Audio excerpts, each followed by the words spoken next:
There is a street in Glasgow where the ground rings hollow when you walk across it. Not metaphorically, not poetically. Literally hollow, the way a drum sounds when you strike the skin above an empty body. Locals have known about it for generations. They tell their children, and their children grow up to tell theirs, and somewhere, in the chain of telling, the explanation got lost. What remains is only the fact itself, persistent and strange, passed down the way all unexplained things are passed down, quietly, carefully, as if speaking it too loudly might cause the ground to open. Beneath the city of Glasgow, running beneath its oldest neighbourhoods, threading under streets that have been walked for 300 years, there is something that should not be there. Passages, rooms, structures sealed from the inside. Stonework that predates every official record of the city's development.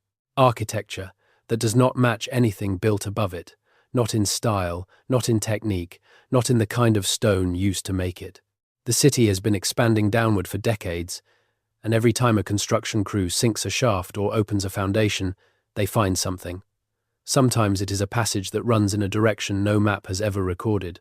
Sometimes it is a room with walls so smooth they look finished, not natural.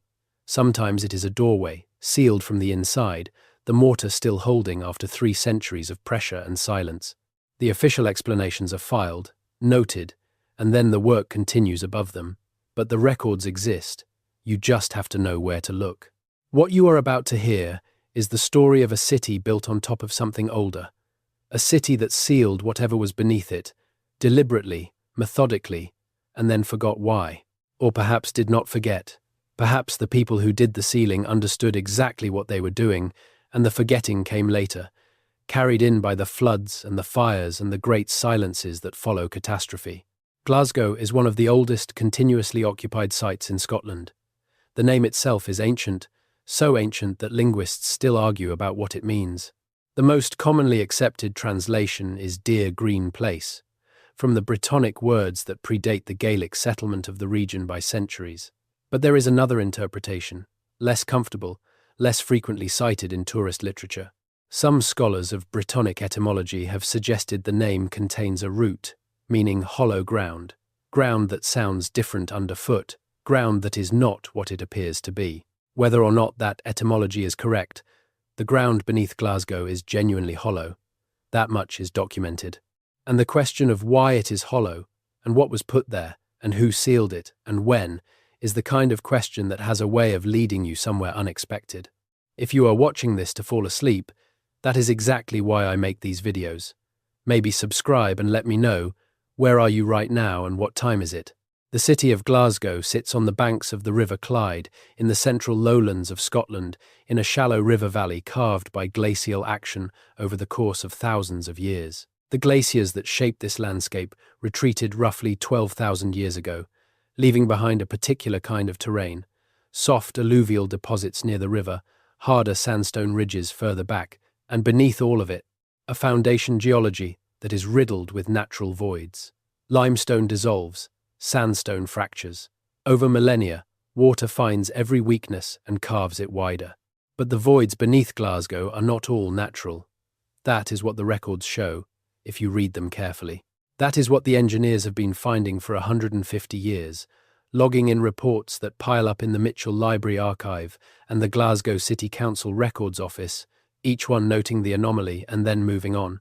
Because there is always more building to do, always more infrastructure to expand, always more reason to press forward rather than to look too carefully at what the ground is trying to tell you. The earliest documented account of structured underground space beneath Glasgow comes from 1812, when workers digging the foundations for a warehouse on the high street broke through into a passage. The passage was described in the workman's report, a document that still exists in the Mitchell Library, as being approximately 5 feet wide and 7 feet tall, lined with dressed stone on 3 sides and with a stone ceiling, the joints between the stones so tight that no mortar was visible. The floor was compacted earth, and the passage ran in 2 directions from the point of entry, northeast and southwest, before curving out of sight. The foreman of the project, a man named Archibald Rennie, noted in his report that the passage appeared to have been sealed at some point, based on the evidence of disturbed stonework at the northeast terminus, where the passage was blocked not by natural collapse, but by a wall that had been built inside the passage itself, using the same style of dressed stone as the walls. In other words, someone had not simply built a passage and abandoned it. Someone had built a passage, entered it, and then sealed it from within, filling the entry point from the inside before leaving by another route. Rennie's report also noted that the air inside the passage was dry and still and carried what he described as an unusual mineral smell, not the smell of rot or water damage, but something more like the smell of worked stone. As if the passage had been recently constructed rather than centuries old, his crew refused to enter more than a few feet. The passage was filled in from above, the warehouse was built, and the record sat in the archive for nearly 80 years before anyone looked at it again. The next significant documented encounter came in 1891, when the city was expanding its sewer network in the Merchant City district. The project engineer, whose name appears in the city council records as Thomas McAllister Grieve, filed a report in October of that year, describing a series of interconnected chambers discovered at a depth of approximately 12 feet below the street level. The chambers were not empty. They contained the remains of what Grieve described as a furnishing arrangement. Stone platforms built into the walls at regular intervals, each approximately 3 feet wide and 2 feet high, spaced 6 feet apart around the perimeter of the central chamber. The platforms were smooth. They showed no tool marks. They had been polished to a finish that Grieve described as similar to glass, which he found impossible to explain, given that the stonework appeared to be very old.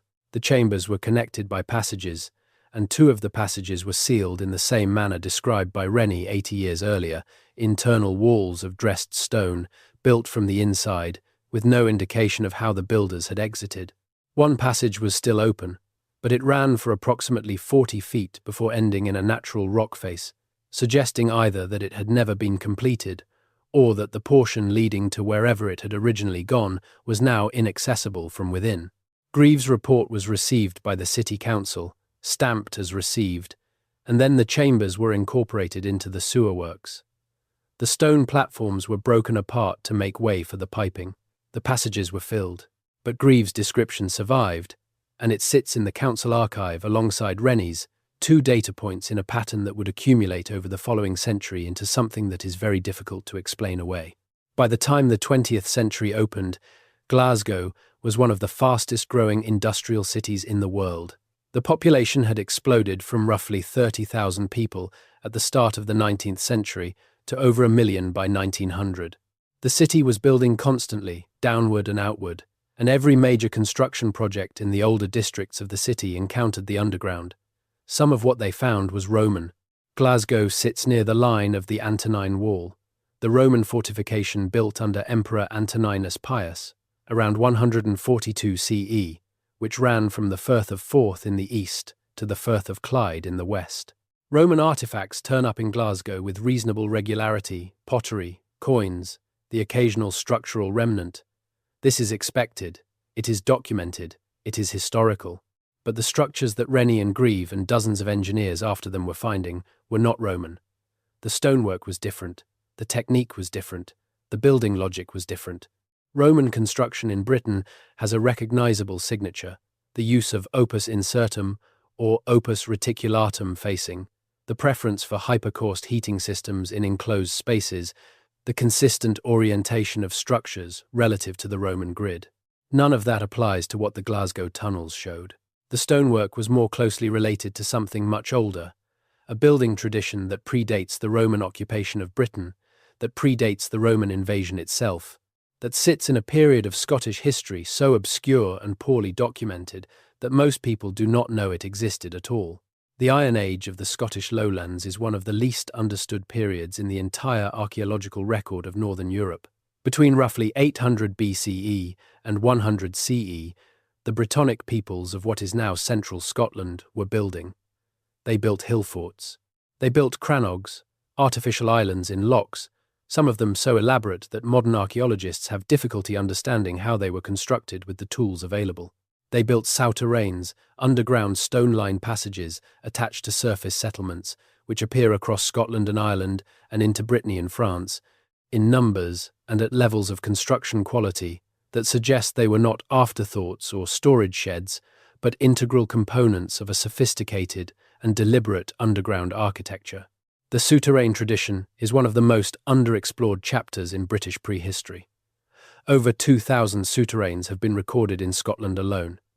Many more are suspected but unexcavated. They vary in size, from small storage chambers a few yards long to elaborate multi-chambered networks running for hundreds of yards. The purpose of souterrains is debated. Storage is the most commonly offered explanation: underground cellars for keeping food at consistent temperatures. But the storage explanation does not account for all the evidence. Some souterrains are far too large and too elaborately constructed for simple food storage. Some show evidence of regular human habitation: hearths, sleeping platforms, the kind of daily useware that accumulates in lived spaces. Some are oriented with a precision that suggests astronomical intention: entrances aligned to solstice sunrises, passages oriented to specific star risings. And some are sealed, not by collapse, not by the gradual accumulation of debris, sealed deliberately, from within, using the same technique that Rennie and Grieve documented in Glasgow. A wall built inside the passage, using dressed stone, with no indication of how the builders got out. The question of why souterrains were sealed has never been satisfactorily answered. The standard archaeological position is that they were abandoned and then blocked to prevent their use as animal dens or their collapse into surface structures. This is plausible for some sites, but it does not explain the sealed chambers that show evidence of deliberate deposition before closure: personal items, tool assemblages, materials that appear to have been placed with intention rather than abandoned in haste. In 1974, a researcher at the University of Glasgow named Dr. Fiona McRae published a paper in the Scottish Archaeological Review titled "Beneath the Merchant City: A Survey of Reported Underground Structures in the Historic Core of Glasgow."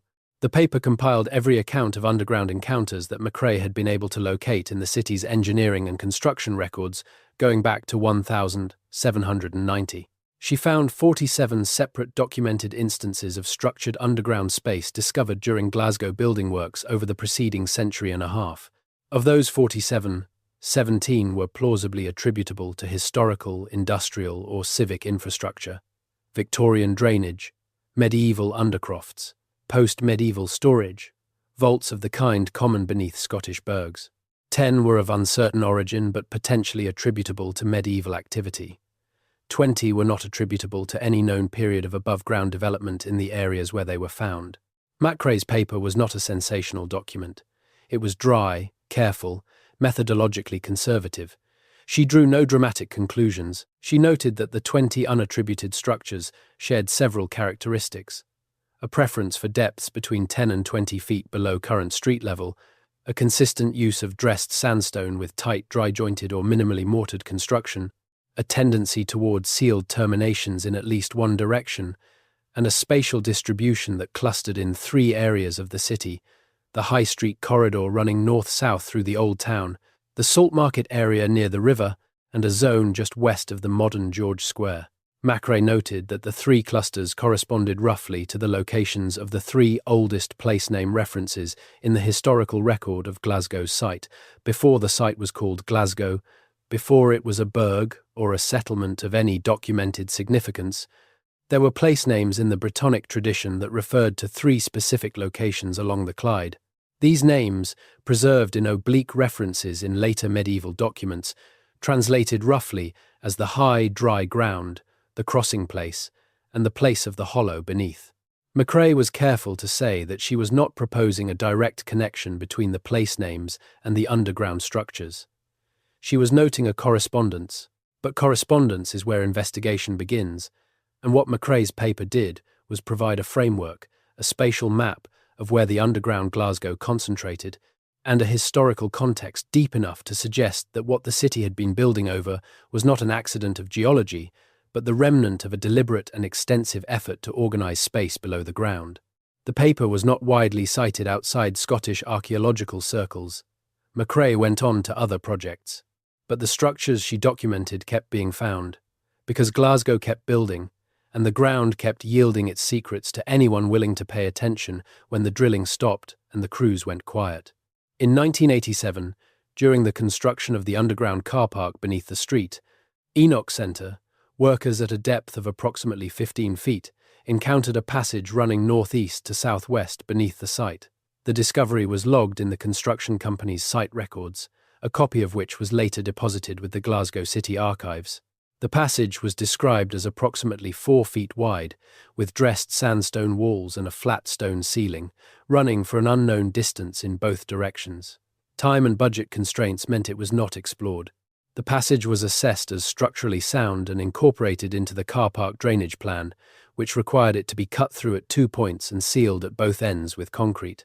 Before sealing, the site engineer, whose name appears in the records as Kenneth Strachan, noted in his log that the passage appeared to have been previously sealed at the southwest terminus, with a wall of the same dressed sandstone as the passage walls, built from the inside. He also noted that the floor of the passage, visible for approximately 20 feet in each direction from the cut, appeared to show a slight downward slope toward the southwest, as if the passage had been designed to drain in that direction, and that the floor was composed not of earth but of flat stone flags, carefully fitted together without mortar. Strachan's log entry was 3 paragraphs. It was the kind of document that gets filed and forgotten. But it added another point to McRae's map, another data point in the cluster she had identified in the salt market zone, another sealed passage in the same general building tradition as the ones Rennie and Grieve had found in the 19th century. The pattern, by the time anyone began to look at all of these records together, was not subtle. Glasgow had been built on top of something. The something was structured, deliberately constructed, and at some point deliberately sealed. The sealing appeared to have happened not gradually, not in stages separated by long periods of abandonment, but in a relatively concentrated time frame, given the consistency of technique across sites that had no reason to share a building tradition unless they shared a builder. The question of when the sealing happened is one of the hardest questions to answer, because dating stonework that has no organic material associated with it, no charcoal, no bone, no wood, is extremely difficult. You can analyze the composition of the mortar, where it exists. You can examine the degree of weathering on cut stone surfaces. You can look at what the passages are aligned to and compare those alignments to known astronomical patterns across time. None of these methods gives you a precise date. All of them together give you a range. The available evidence points to a range. The construction of the passages and chambers is consistent with late Iron Age building techniques somewhere between 200 BCE and 400 CE. But the sealing, the internal walls built to block the passages, the deliberate closure of the chambers, appears on available evidence to be more recent. The mortars used in the sealing walls, where they can be analyzed, are consistent with construction techniques of the 17th century, which places the sealing, if the mortar dating is accurate, somewhere in the 1600s. The 1600s in Scotland were not a quiet decade.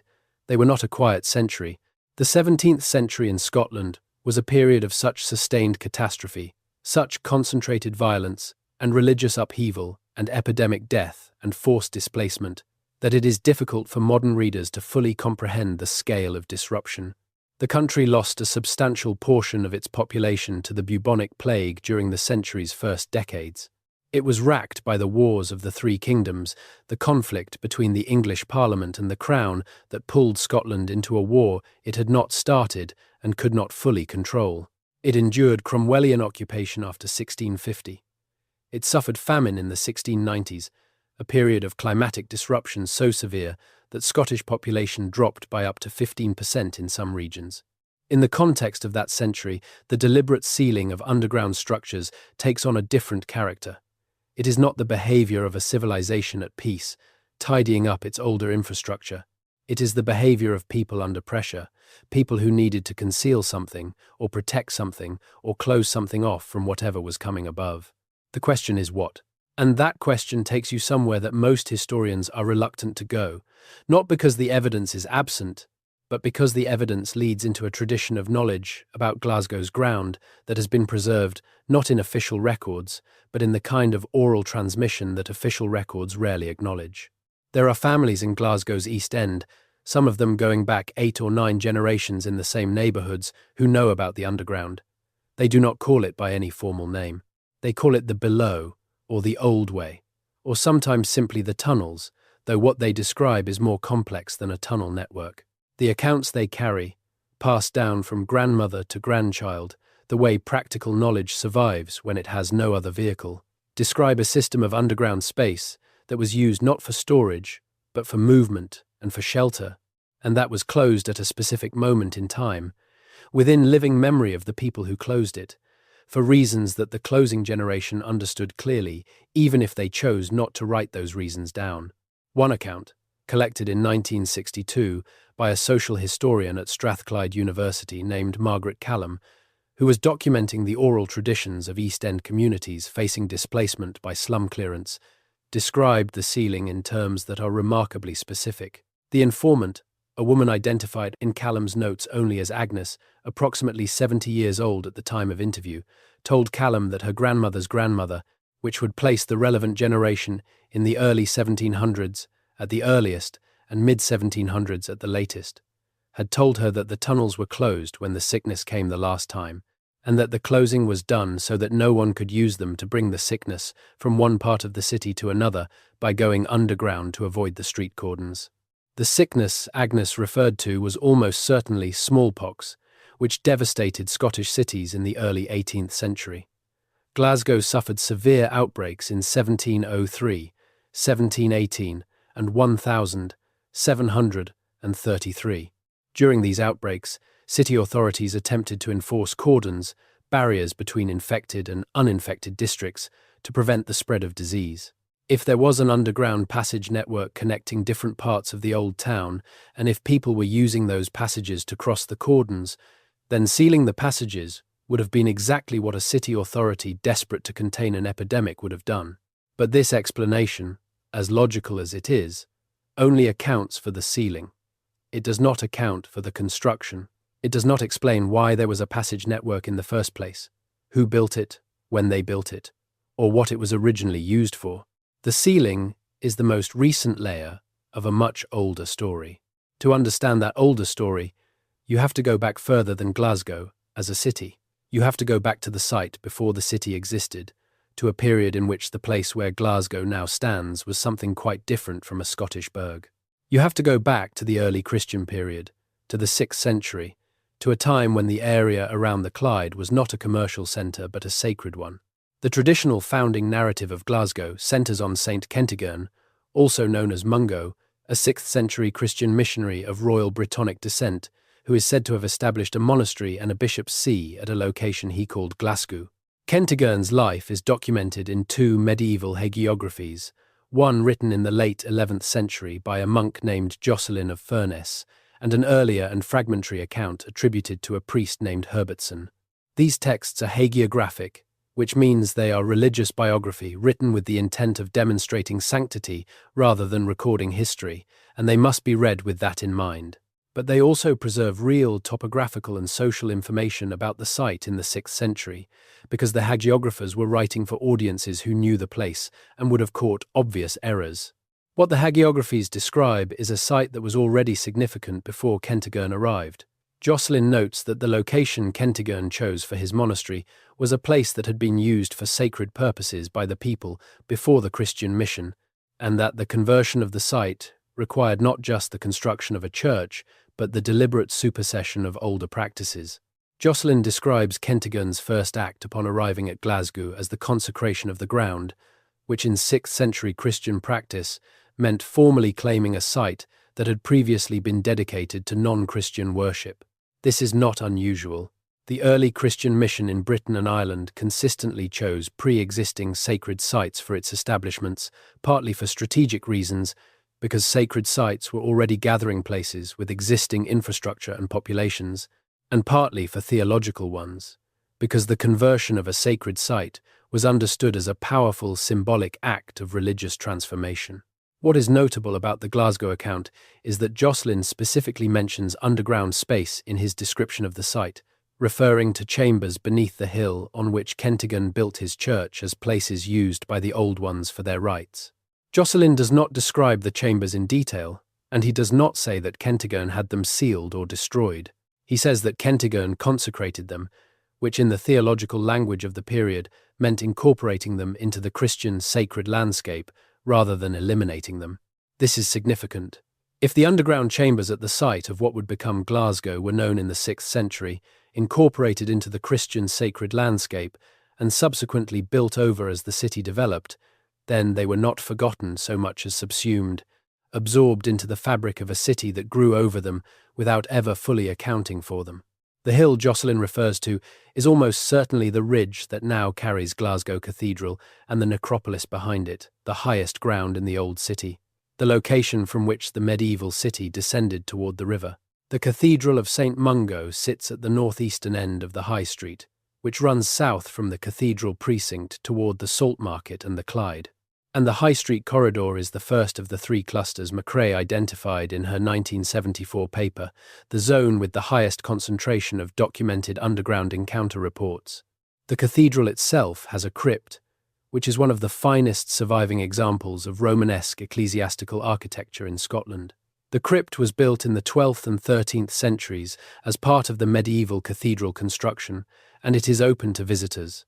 What is less widely known is that the cathedral crypt is not the lowest level of structured space beneath the cathedral precinct. When archaeological surveys were conducted in the cathedral grounds in the 1950s and 1970s, evidence was found of construction activity at depths significantly below the crypt floor level, suggesting earlier phases of structural development that predate the medieval cathedral.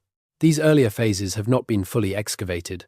The cathedral precinct is a protected site of the highest category under Scottish heritage law, which means that any significant ground disturbance requires not just planning permission, but the agreement of Historic Environment Scotland. The cathedral is also a functioning church and the premier heritage site in Glasgow, which means that invasive investigation of the kind needed to characterise the earlier structural phases fully would be disruptive, expensive, and politically complicated. The result is that what lies beneath the cathedral crypt remains incompletely known. The surveys indicate structure. The structure is consistent with the tradition of the other underground remains found in the High Street corridor. The depth suggests it is older than the medieval cathedral.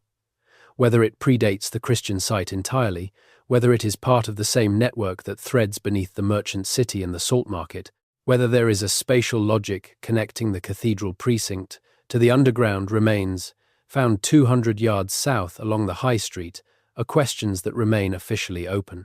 Unofficially, among the small community of researchers who have spent time in the Glasgow City Archives and the Mitchell Library, reading the engineering reports and the archaeological survey notes and the occasional unpublished academic paper that touches on the underground question, the answer to those questions is yes. Not proven, not documented with the precision that would satisfy a peer-reviewed journal. But yes, consistently, across enough independent sources to constitute a pattern that is very hard to dismiss as coincidence. The underground of Glasgow is connected. It is not a series of isolated chambers and passages created by different people at different times for different reasons. It is a system, or was a system, before the construction of the modern city cut through it, broke it apart, filled in its passages with concrete and rubble and drainage pipes and the foundations of buildings that know nothing of what they stand on. The question of who built the system, and why, and what it was used for, is where the evidence becomes more complex, more contested, and more interesting. The Brittonic peoples of the Glasgow region in the Iron Age were not the anonymous, undifferentiated primitives of popular imagination. They were sophisticated, they had trade networks, they had political organization, they had a cosmological tradition that treated the relationship between the surface world and the world beneath the surface as one of the central organizing principles of existence. They built their souterrains as integral components of that tradition, not as afterthoughts or conveniences, but as structured expressions of a worldview in which the underground was not a place of danger or disposal, but a place of access, of connection to something older and more stable than the shifting surface world. The souterrain tradition across Scotland and Ireland and Brittany shows certain consistencies that suggest a shared architectural intention. The passages are typically long enough to require a sustained effort to navigate, too long for simple entry and exit to a storage room.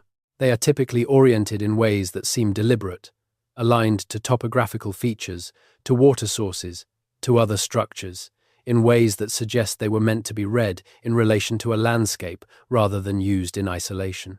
and they are typically associated with surface settlements, not located randomly across the landscape, but positioned adjacent to or beneath the places where communities lived.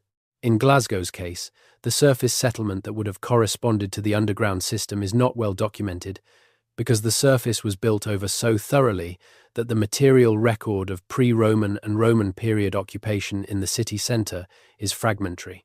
But fragmentary is not absent. The High Street Ridge, the natural high ground above the Clyde, shows evidence of Iron Age occupation in the form of finds from the late 19th century, pottery sherds, worked bone, a bronze object of uncertain type, recovered when workers were laying water mains and sewer lines, and had neither the training nor the mandate to record what they found with archaeological precision. These finds were passed to the Hunterian Museum at the University of Glasgow, where some of them remain in the collection, catalogued but understudied because they lack the context that systematic excavation would have provided. What they indicate, together with the underground structural evidence, is that the site of Glasgow was an occupied and organised settlement for centuries, possibly millennia, before Kentigern arrived, and before the burg was established, and before anyone thought to write down what had been there before them. The specific period that seems most relevant, the period in which the underground system was at its most active use, based on the limited material evidence available, is the period between roughly 200 BCE and 400 CE, the Late Iron Age and Early Roman period. This is also the period in which the Antonine Wall was constructed across the central belt of Scotland, approximately 20 miles north of the Glasgow site. The Antonine Wall is a feature of this story that deserves more attention than it typically receives in discussions of Glasgow's history.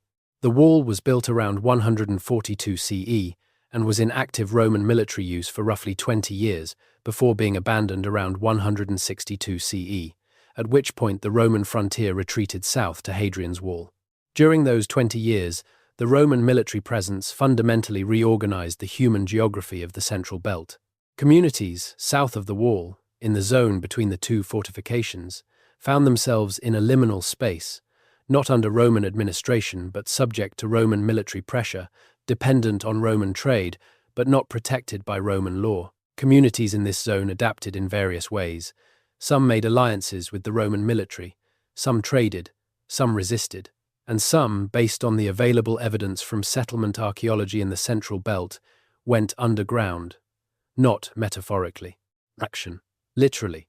The period of the Antonine Wall corresponds to a documented increase in souterrain construction across southern Scotland, as if the communities in the pressure zone were developing underground infrastructure, specifically in response to the political instability of the surface.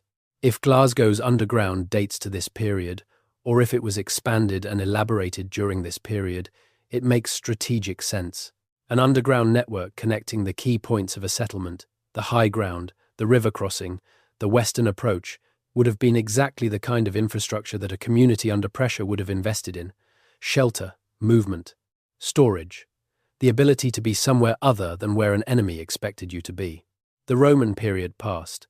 The Antonine Wall was abandoned.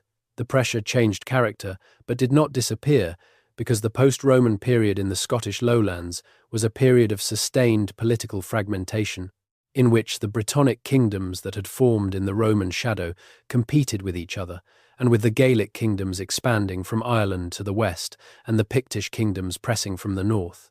In this context, underground infrastructure retained its value. It was not built for a single crisis and then abandoned. It was maintained, used, added to, adapted to, shifting needs across centuries. And then Kentigern came, in the 6th century, and established his monastery, and incorporated the underground into a Christian sacred landscape. And the city that grew up around his church, built over the top of it, layer by layer, and the underground became something the city knew about, but did not speak of directly, except in the engineering reports and the construction logs and the oral traditions of families who had been in the same neighbourhoods for as long as anyone could remember. 300 years ago is the number that appears most consistently in the casual accounts of the sealed Glasgow Underground. It appears in the family oral traditions, in the way Agnes described the ceiling to Callum in 1962, placing it in her grandmother's grandmother's time. It appears in the engineering reports, when the mortar dating is done, and the results come back pointing to the late 17th or early 18th century. 300 years ago sits in the overlap between those sources, in the 1690s or early 1700s, in the years of the last great epidemics and the famines and the political catastrophes that remade Scotland at the turn of the century. 300 years ago, someone walked through the passages of Glasgow's underground for the last time, and built the walls that sealed them from the inside, and came out by whatever route still remained open, and that route was then sealed from the outside. And the city above went on without them, and the people who knew what had been done were either dead within a generation or chose not to pass the knowledge forward in any form that would survive. Except it did survive, not in documents, not in maps, not in any form that the official record would acknowledge. It survived the way things survive when the only medium they have is human memory, imperfectly, unevenly, in fragments that have to be read against each other and against the physical evidence to reconstruct the shape of the whole. The physical evidence is still accumulating. Glasgow's underground infrastructure is old and complex, and increasingly under pressure from the demands of a 21st century city that needs to expand its transport networks and its utility systems and its building, foundations, and every time a drilling rig goes down in the older parts of the city, there is a chance that it will find something. In 2003, during the construction of the Clockwork Orange, Glasgow's underground rail system was undergoing expansion work in the area around Street Enoch Square.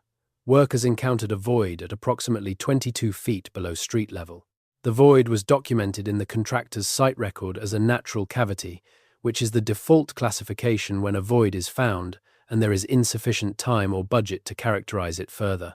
But the site record also notes that the cavity had a flat floor and at least one wall that appeared dressed, which is not a description of a natural cavity.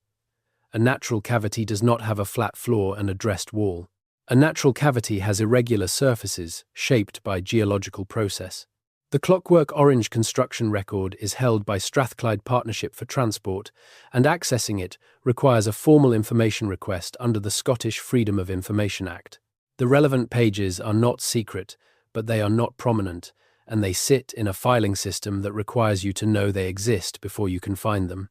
That is the condition of most of the evidence for Glasgow's underground.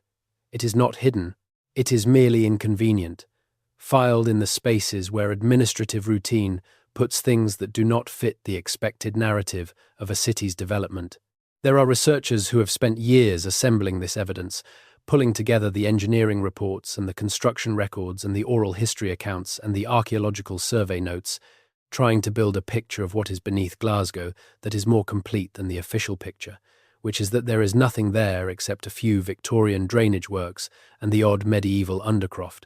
One of those researchers is a woman named Janet Carmichael, who worked as a planning researcher for Glasgow City Council in the 1990s and 2000s, and who began accumulating the evidence for the underground as a private project after she noticed the frequency with which construction reports mentioned underground anomalies that were then logged and forgotten. Carmichael has never published her work in an academic journal. She has presented it twice, once at a meeting of the Scottish Local History Forum in 2011, and once at a conference on urban archaeology in Edinburgh in 2015. Neither presentation generated significant academic follow-up, partly because Carmichael is not affiliated with a university, and partly because the evidence she presents, while extensive and carefully sourced, requires the reader to accept that a pattern exists across sources that were never meant to be read together. Carmichael's analysis identifies what she calls the three nodes of the system: the High Street Cathedral Precinct, the Saltmarket River Zone, and the George Square Western Cluster, and proposes that these three nodes were connected by a passage network running between them at depths consistent with the construction depths found in the 19th and 20th century engineering reports.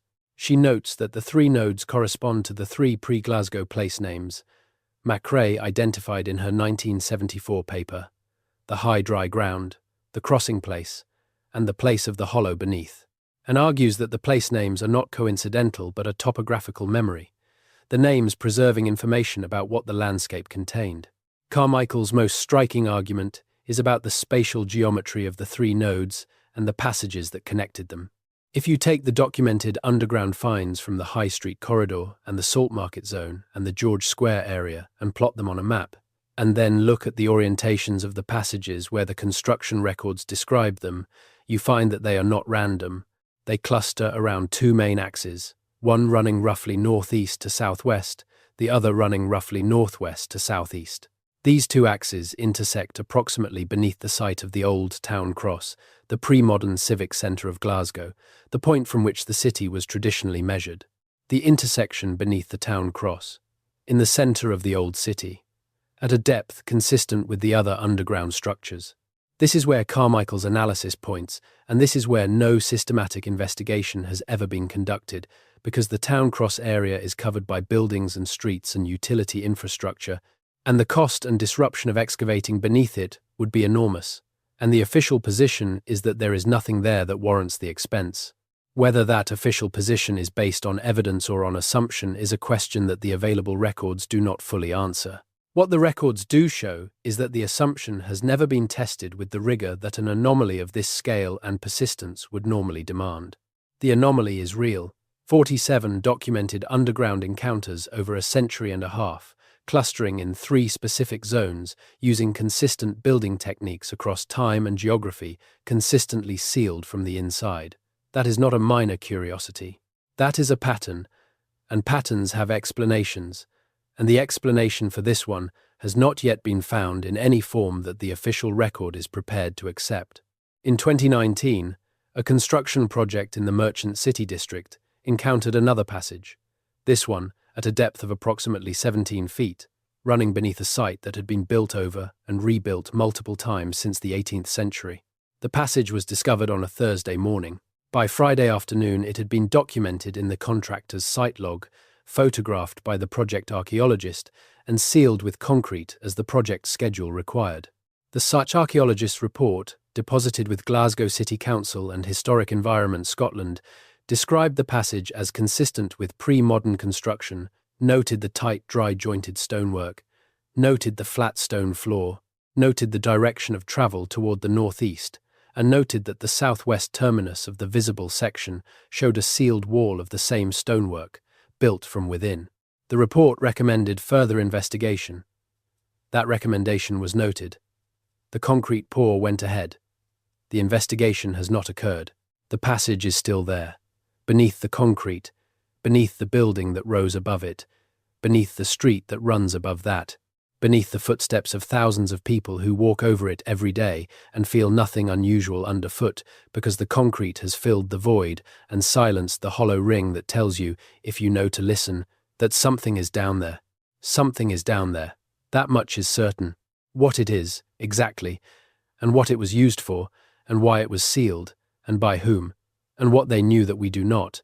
These questions remain open, sitting in the archives alongside the engineering reports and the site logs and the oral history transcripts, waiting for someone to decide that the pattern matters enough to investigate properly. Glasgow is one of the great cities of Northern Europe. It has been continuously occupied for at least 1,500 years in its named form, and for much longer than that in any meaningful sense.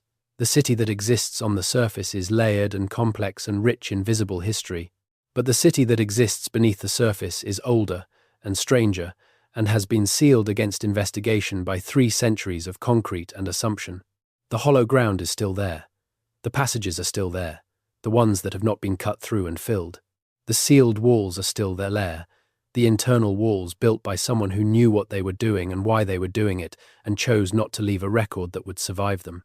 The record they left is the walls themselves, and the walls are saying something if you are willing to go down far enough to listen. The Clyde is the key to understanding why Glasgow is where it is, and why whatever is beneath Glasgow is where it is. Rivers are not just geographical features. In the pre-modern world, rivers were highways, boundaries, sacred spaces, the organizing principles around which human geography arranged itself.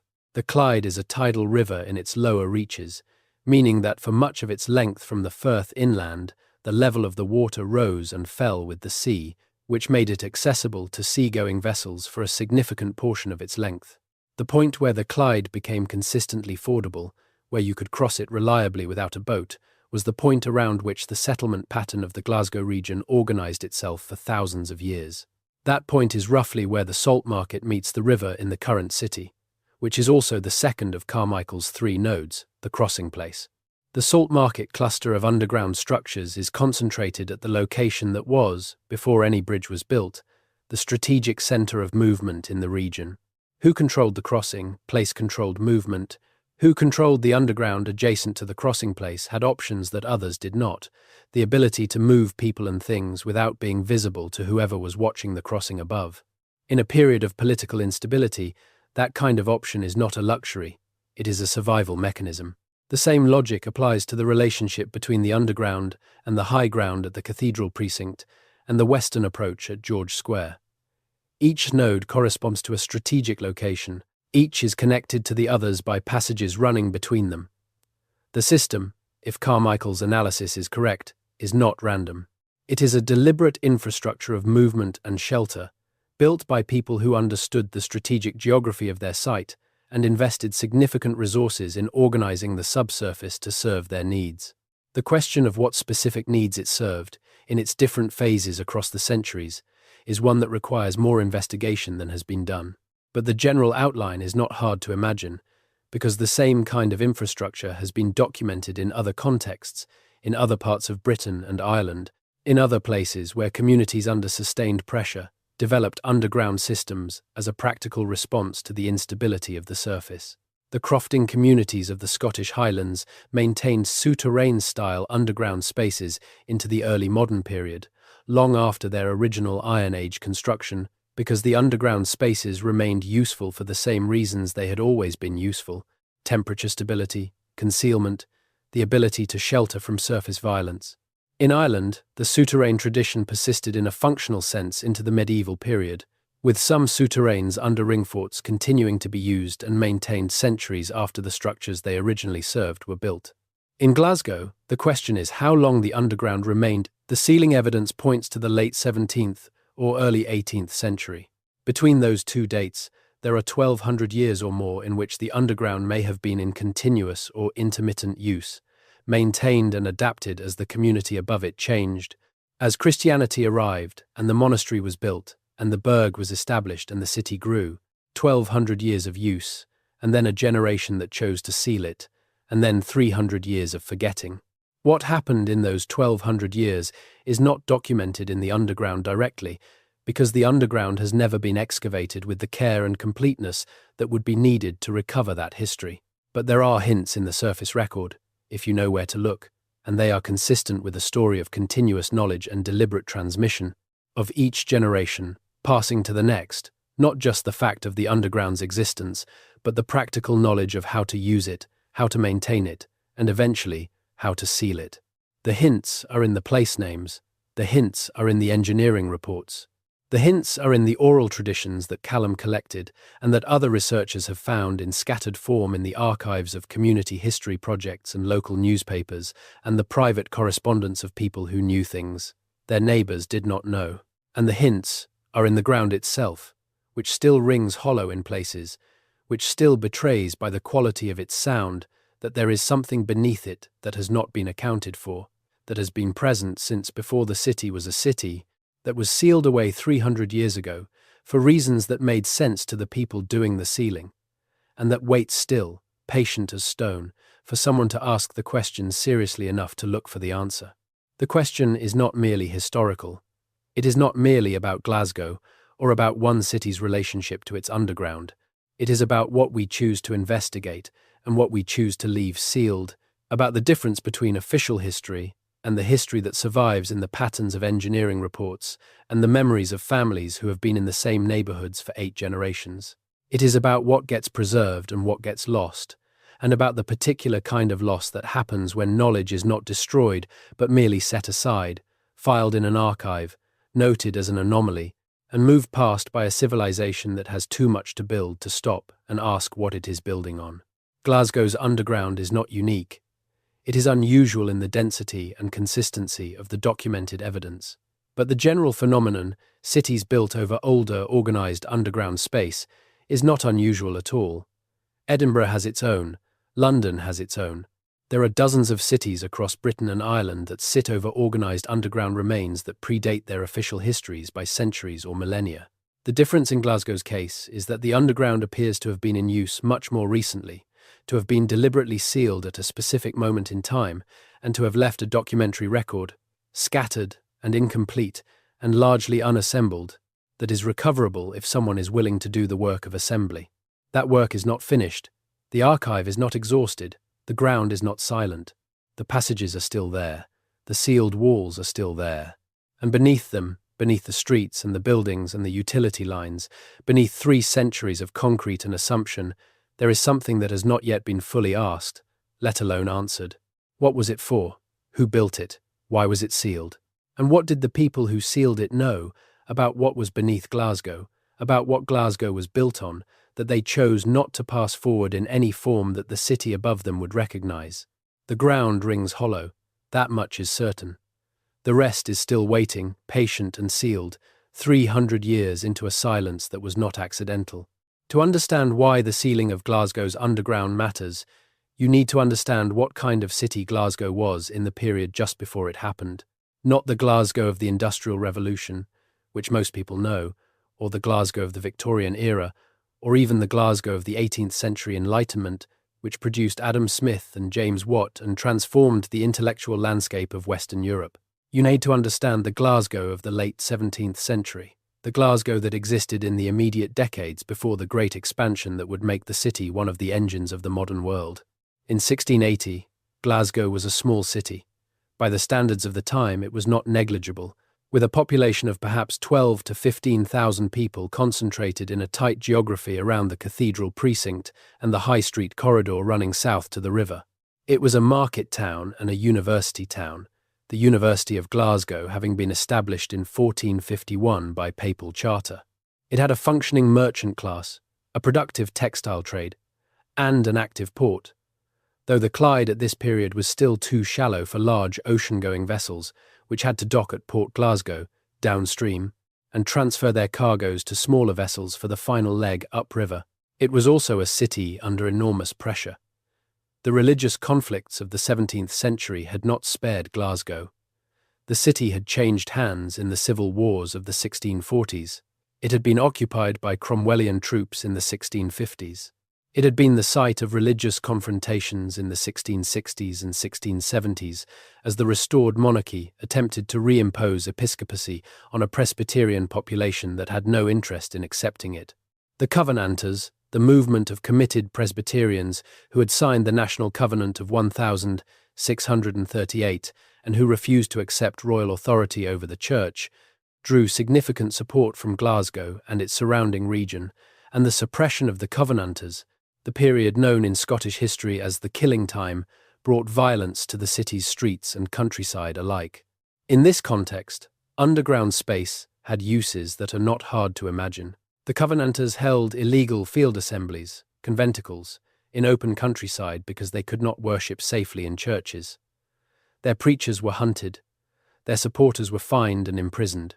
Movement between safe houses, the ability to transport people, and communication without being visible on the streets. These were not abstract concerns. They were operational necessities for a community under persecution. Whether Glasgow's underground was used during the Covenanting period for the purposes that the political situation would have made valuable, shelter, movement, concealment, is not directly documented. No Covenanting-era source explicitly references the underground, but the silence is not conclusive. Covenanting-era communications were deliberately vague about logistics, for obvious reasons.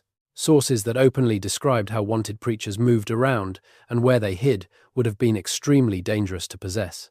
What is documented is that the sealing appears to have occurred in this general period, in the years following the Glorious Revolution of 1688 and the final resolution of the religious conflicts of the century, in the period when the immediate crisis had passed, and it was safe to make permanent what had been preserved against uncertainty.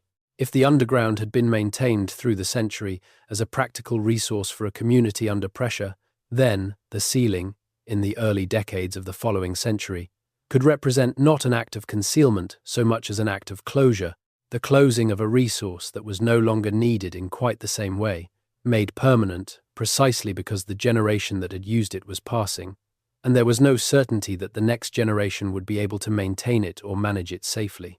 The smallpox explanation that Agnes gave to Callum in 1962, the idea that the passages were sealed to prevent them from being used to bypass epidemic cordons, is not inconsistent with this reading. In fact, the two explanations can coexist.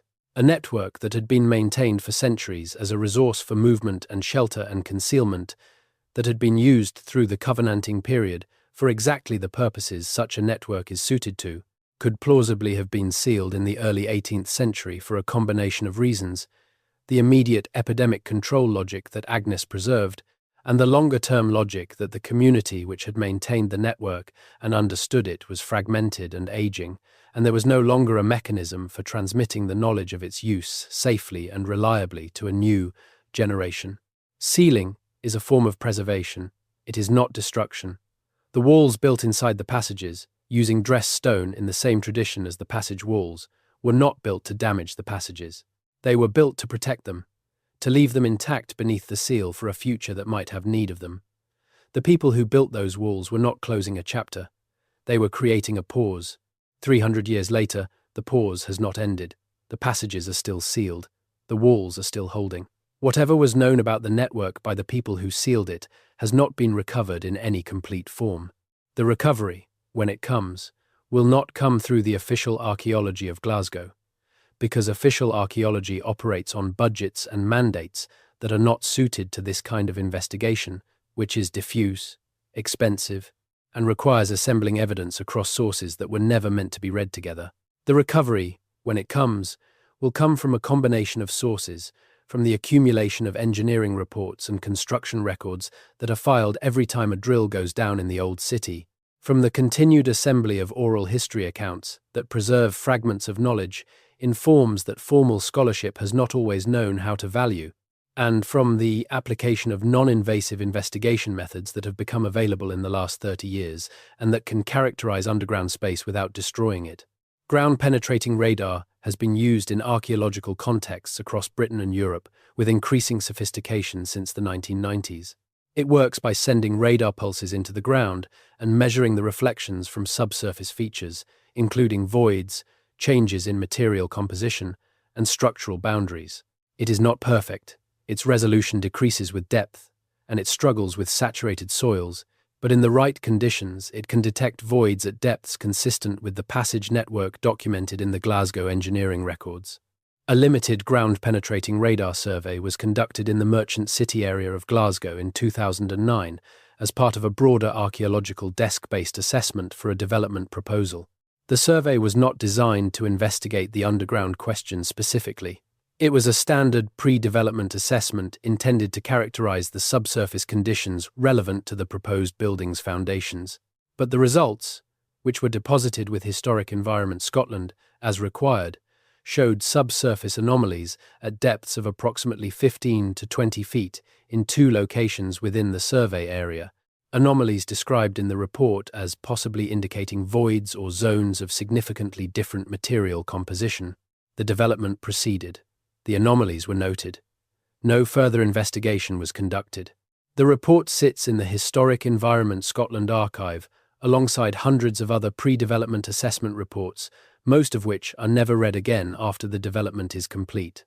Ground-penetrating radar surveys, of the kind that would be needed to characterize the underground system Carmichael proposes. Systematic surveys covering the High Street corridor, the Salt Market zone, and the George Square cluster would require significant resources and the cooperation of building owners and local authorities. They would also require someone to commission them, which requires someone to believe the question is worth asking. The question is worth asking. The pattern in the engineering reports is too consistent, the spatial clustering too pronounced, the building technique too uniform across sites separated by centuries of surface development, for the underground to be dismissed as a series of unrelated anomalies. There is a system beneath Glasgow, or the remnant of one. It was built by people who knew what they were doing. It was maintained for centuries. It was sealed at a specific moment in time for reasons that were understood by the people doing the sealing. And it is recoverable, at least in outline, through the application of tools and methods that exist and that have been used successfully in analogous contexts elsewhere. The analogous context most directly relevant to Glasgow is the souterrain network beneath Edinburgh, which has been more systematically investigated than Glasgow's underground, partly because Edinburgh's underground became famous after the rediscovery of Mary King's Close in the 1990s, and the subsequent commercial development of that site as a tourist attraction. Mary King's Close, now open to visitors beneath the Royal Mile, is a 17th-century urban street that was sealed beneath the Royal Exchange in 1753 when the building was constructed over it. It is not the same as Glasgow's underground, which is older and less obviously urban in character, but its investigation demonstrated that the methodology for recovering sealed urban underground space is well developed and that the results can be historically significant. Beneath Mary King's Close, the investigation found evidence of continuous occupation going back well before the 17th century, and evidence of activity in the underground space that postdated the official sealing, suggesting that the seal was not absolute and that the space continued to be accessed, perhaps unofficially, for some period after the building above it was constructed. This is consistent with the pattern in other sealed urban undergrounds, where official closure and practical access are two different things, separated by a gap that the people on the ground are aware of, and the official record is not. Glasgow's underground has not had its Mary King's Close moment. It has not been open to investigation in any systematic way, and it has not become part of the city's official self-understanding or its tourism infrastructure. It remains in the condition Carmichael described when she first began assembling the evidence, present in the records but absent from the narrative, acknowledged in the engineering reports but denied in the heritage literature, known to families who have been in the neighbourhoods long enough to remember what their grandmothers told them, and invisible to everyone else. That condition may be changing, but urban archaeology is growing more sophisticated in its methods and more ambitious in its scope. The development of non-invasive survey techniques, ground-penetrating radar, electrical resistivity tomography, muon tomography, seismic reflection methods, has made it possible to investigate subsurface conditions without excavation, to build three-dimensional models of underground space, from surface measurements, to test hypotheses about the extent and character of underground systems before committing to the disruptive and expensive work of opening them. The application of these methods to Glasgow's older districts, the High Street Corridor, the Salt Market, the area around George Square, would not require the city to stop building or the heritage authorities to make extraordinary commitments. It would require a research proposal, institutional support, and the will to ask a question that has been sitting in the archive for 150 years, in 47 engineering reports, and 1,974 academic paper, and a handful of oral history transcripts, and the private research files of a former planning researcher who became convinced, over a career spent reading construction records, that the ground beneath Glasgow had a story the city had not yet chosen to tell. That story begins, as Glasgow's story begins, in the period before there was a city here, before Kentigern, before the Burg, before any of the institutions that gave Glasgow its official history. It begins in the landscape, in the particular geography of the Clyde Valley, in the way the river and the ridges and the rock beneath the soil arranged themselves to create a site that humans kept returning to, kept organizing around, kept investing in, across a span of time that makes the history of the city, as we officially know it, look very short. The River Clyde rises in the southern uplands of Scotland, in the hills of Lanarkshire, and runs north and west for approximately 100 miles before reaching the sea. For most of that distance, it is a river, a navigable waterway, a boundary, a resource. At the point where Glasgow stands, it encounters a feature of the landscape that is not typical of its lower reaches, a series of sandstone ridges running perpendicular to the river, creating a natural defensible position above the floodplain, with a reliable water supply, access to the river crossing, and a view downstream toward the Clyde's widening into the Firth. This combination of features, high ground with water and a commanding view and a defensible approach, is the combination that human settlements have been seeking for tens of thousands of years. It is not surprising that the Glasgow site attracted repeated occupation across different periods. What is interesting, and what the underground evidence suggests, is that at some point in the long prehistory of the site, the community there, made a strategic decision to organize not just the surface but the subsurface, to invest in the construction of underground infrastructure on a scale that required significant collective effort and implies a level of social organization that is rarely attributed to the pre-Roman communities of southern Scotland. The scale of the underground, as Carmichael reconstructs it from the engineering reports, implies a network of passages running between three nodes over distances of roughly a quarter-mile each, with a total passage length, excluding the chambers and the radial passages connecting to the main axes, of perhaps a mile or more. Constructing a mile of stone-lined underground passage in the Iron Age, through sandstone and alluvial deposits, using hand tools, is not a trivial undertaking. It requires organization, sustained effort, a community large enough to spare the labor, and a sufficiently compelling reason to invest that labor underground rather than above it.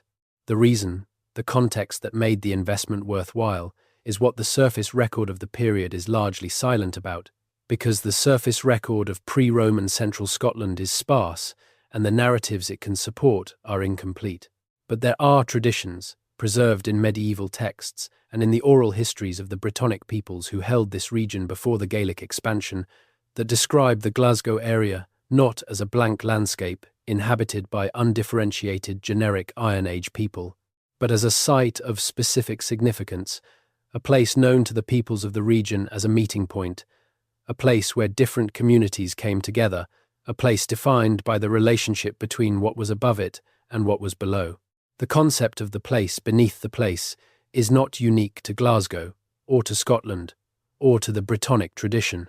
It is one of the oldest ideas in the human cosmological toolkit, the idea that the ground you stand on is not a terminal surface but a threshold, that beneath it there is a world that mirrors the surface in some ways and differs from it in others, that access to the below is not a violation of the natural order but a form of knowledge, available to those who know the paths and the practices that open the way.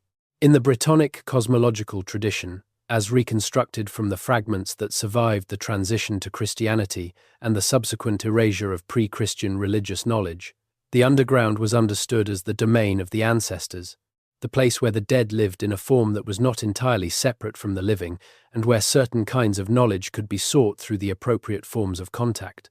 The souterrain, in this framework, is not just a practical structure. It is a portal, a built threshold between the world of the living and the world of those who came before.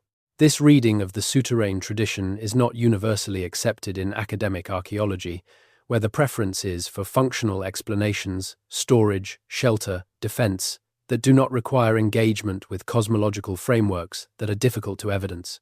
But the functional explanations, taken alone, do not account for all the evidence, and the cosmological reading is consistent with the broader pattern of how the Brittonic and Celtic traditions organized their relationship to underground space, as documented in Welsh medieval literature, in Irish mythology, in the archaeological record of ritual deposits, in souterrains and caves across the Atlantic Celtic zone.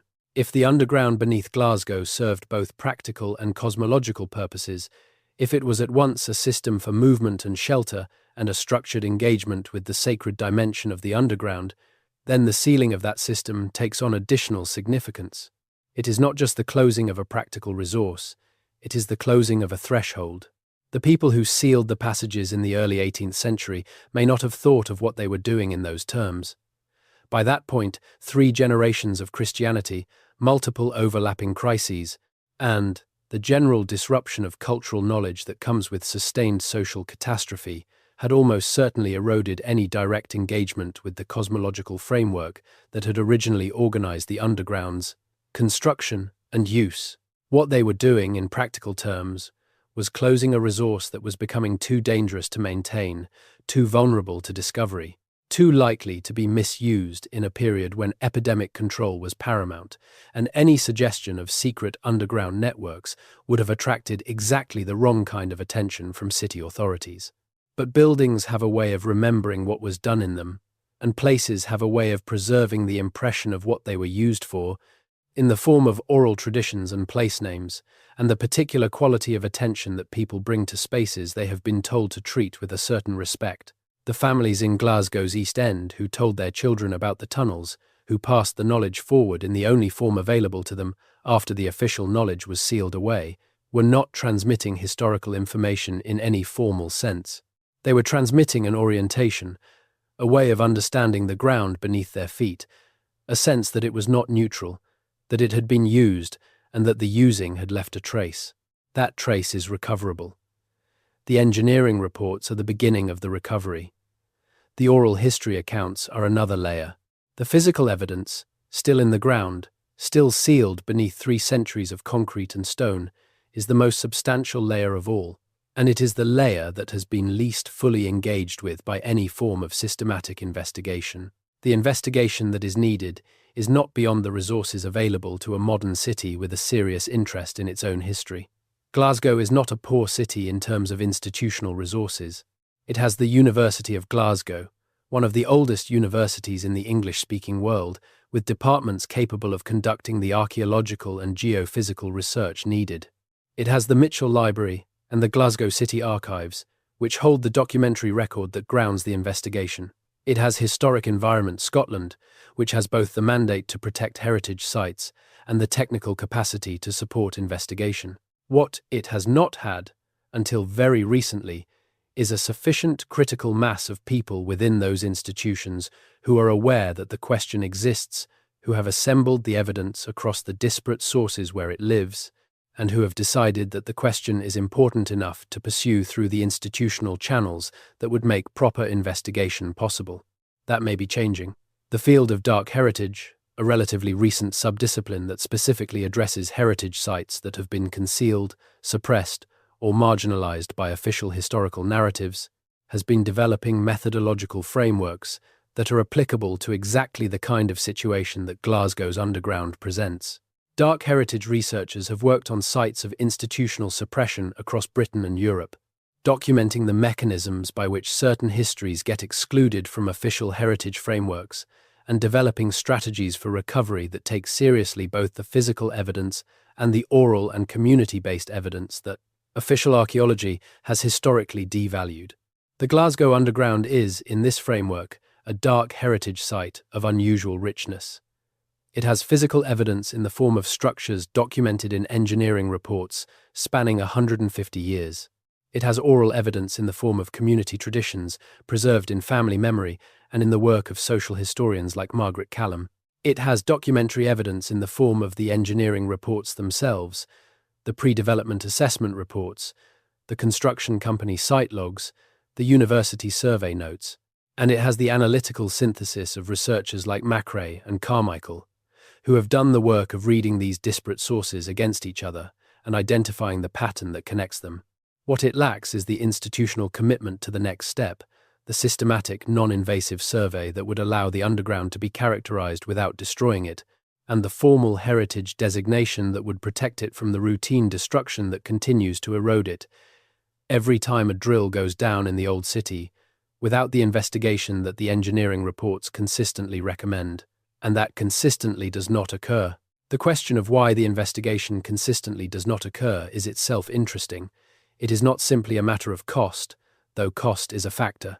It is not simply a matter of academic disinterest, though institutional inertia is real.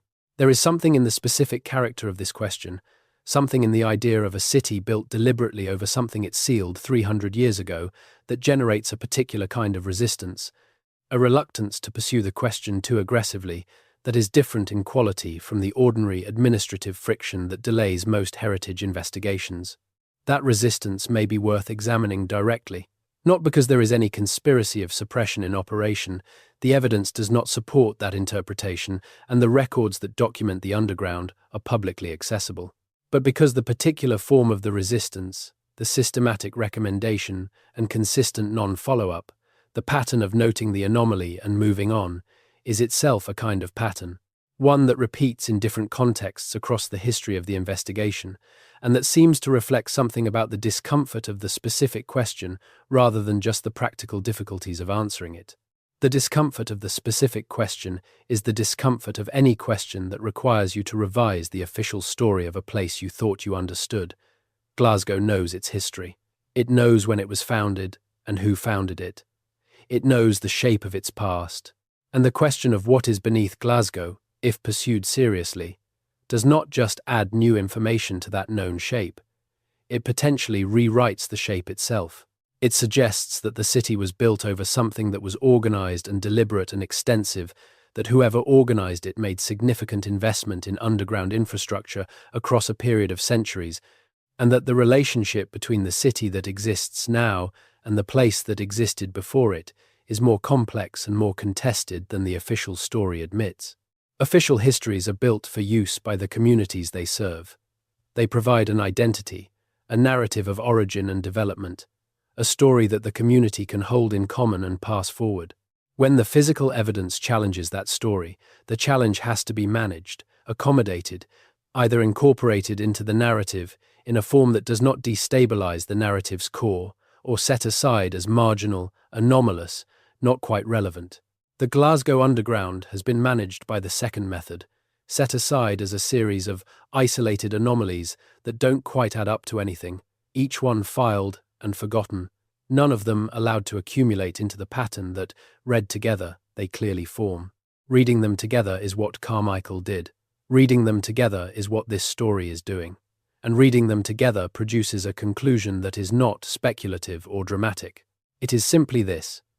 Beneath Glasgow, there is organized underground infrastructure of significant age and extent, built in phases across centuries, used and maintained through periods of political crisis and religious upheaval and epidemic catastrophe, and sealed at a specific moment in the early 18th century by people who understood what they were sealing and why, and who chose to close it rather than destroy it, leaving it intact beneath the city above, available in principle to any generation willing to go down far enough to find it.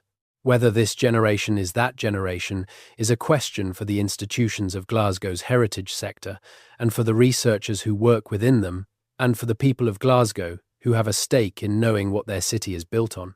The answer to that question is not in this story, but the question itself is here, assembled from the engineering reports and the oral history transcripts and the academic papers and the planning research documents that contain it in pieces, waiting to be put together in a way that the official record has not yet been willing to attempt. The passages are still there, the walls are still holding, the hollow ground still rings under certain streets, in certain neighborhoods, in the places where the fill has not reached all the way down to where the passages run.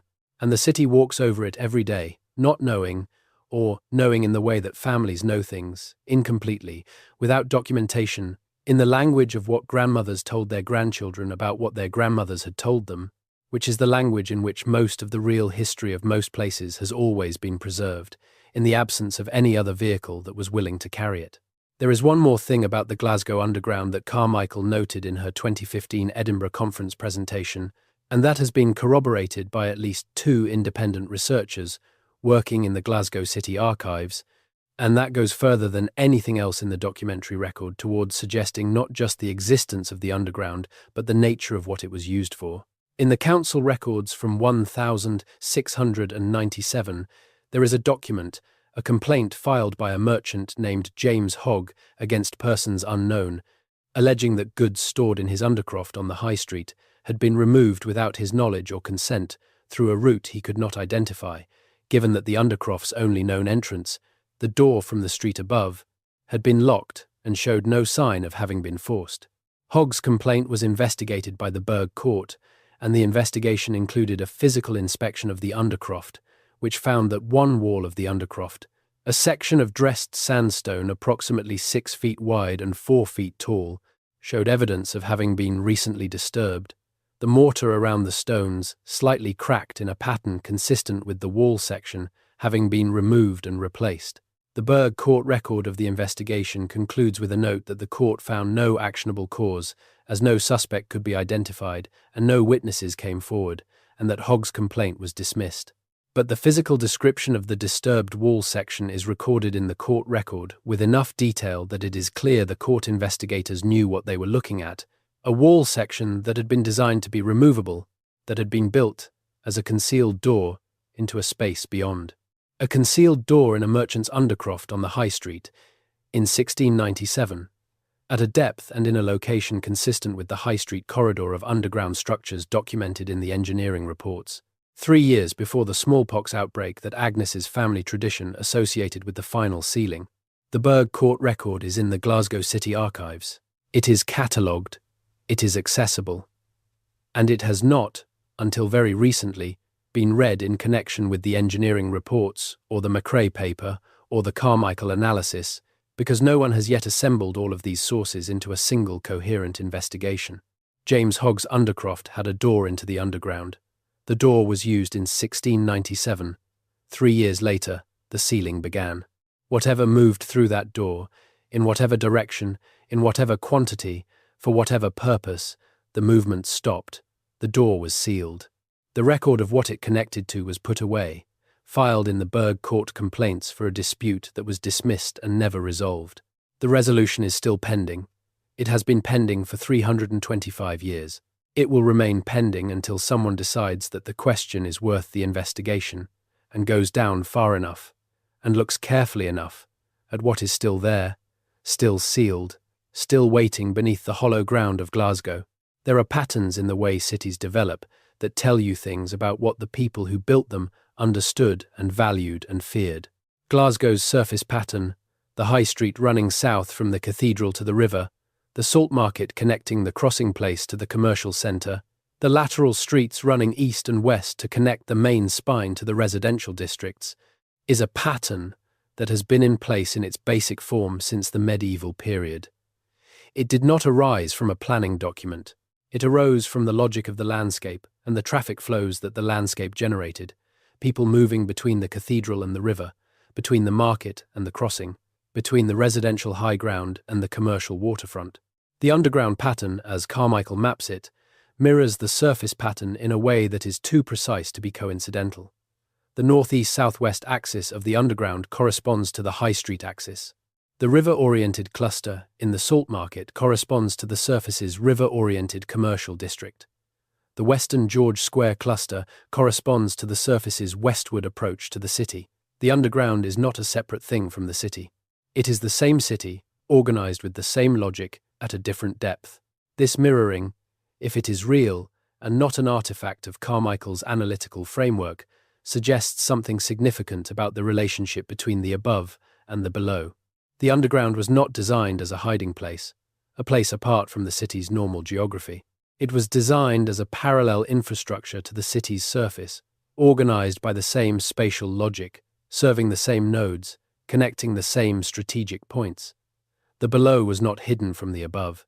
It was part of the same system, the shadow of the surface in stone and darkness, accessible to those who knew the access points and inaccessible to those who did not.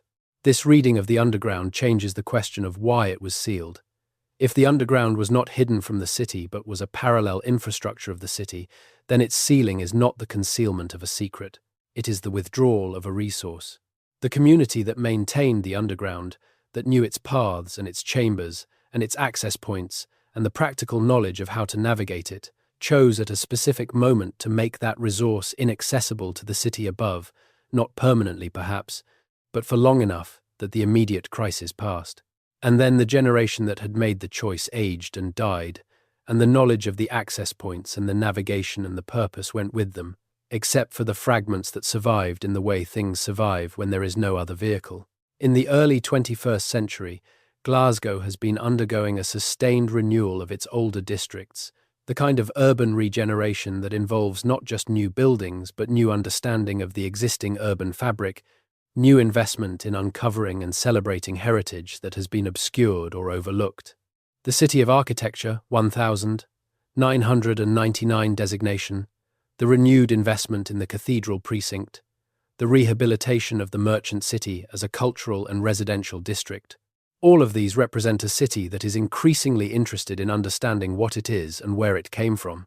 That interest has not yet extended to the underground in any systematic way, but the preconditions for such an extension are assembling.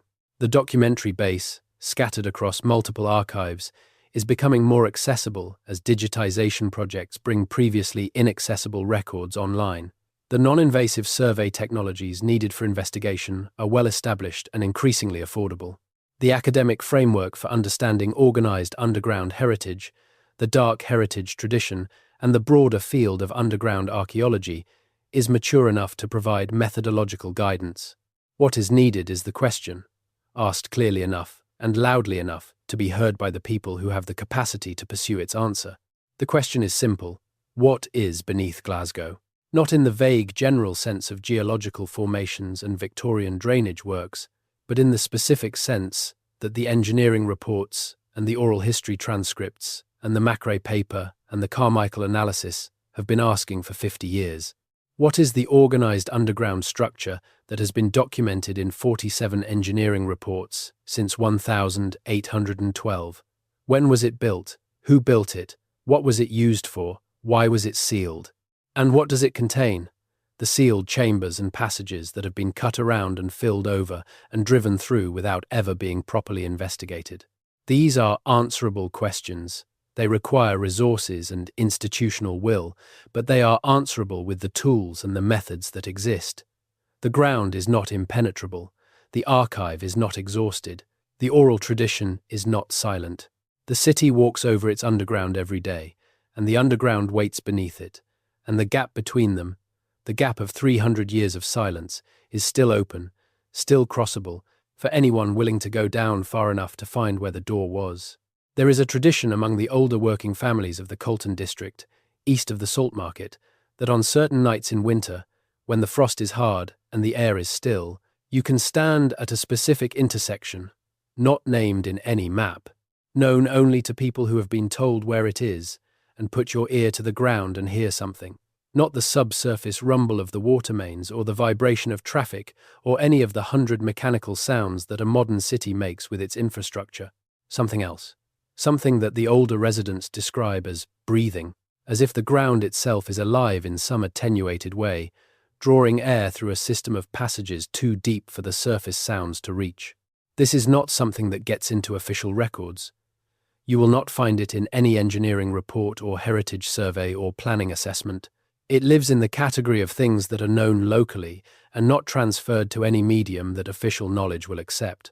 But it is consistent with something that the underground literature on souterrain systems consistently describes: the phenomenon of air movement through underground passages, the way a network of connected underground spaces will cycle air between its components as temperature differentials develop between different sections of the system. A living underground passage network breathes, not metaphorically, literally. The temperature gradient between the surface and the deeper passages creates convective movement of air, drawing warmer air down in some places and pushing cooler air up in others, with a periodicity that depends on the season and the geometry of the system. This air movement can sometimes be detected at the surface if the passages are close enough to the surface and the surface seals are not airtight. It is one of the ways that archaeologists sometimes locate underground passages in the field, following air movement and temperature anomalies through the soil. If the underground beneath Glasgow is close enough to the surface in the Colton district to be detectable in the way the oral tradition describes, if the breathing the older residents report is real and not imagined, then that is a data point.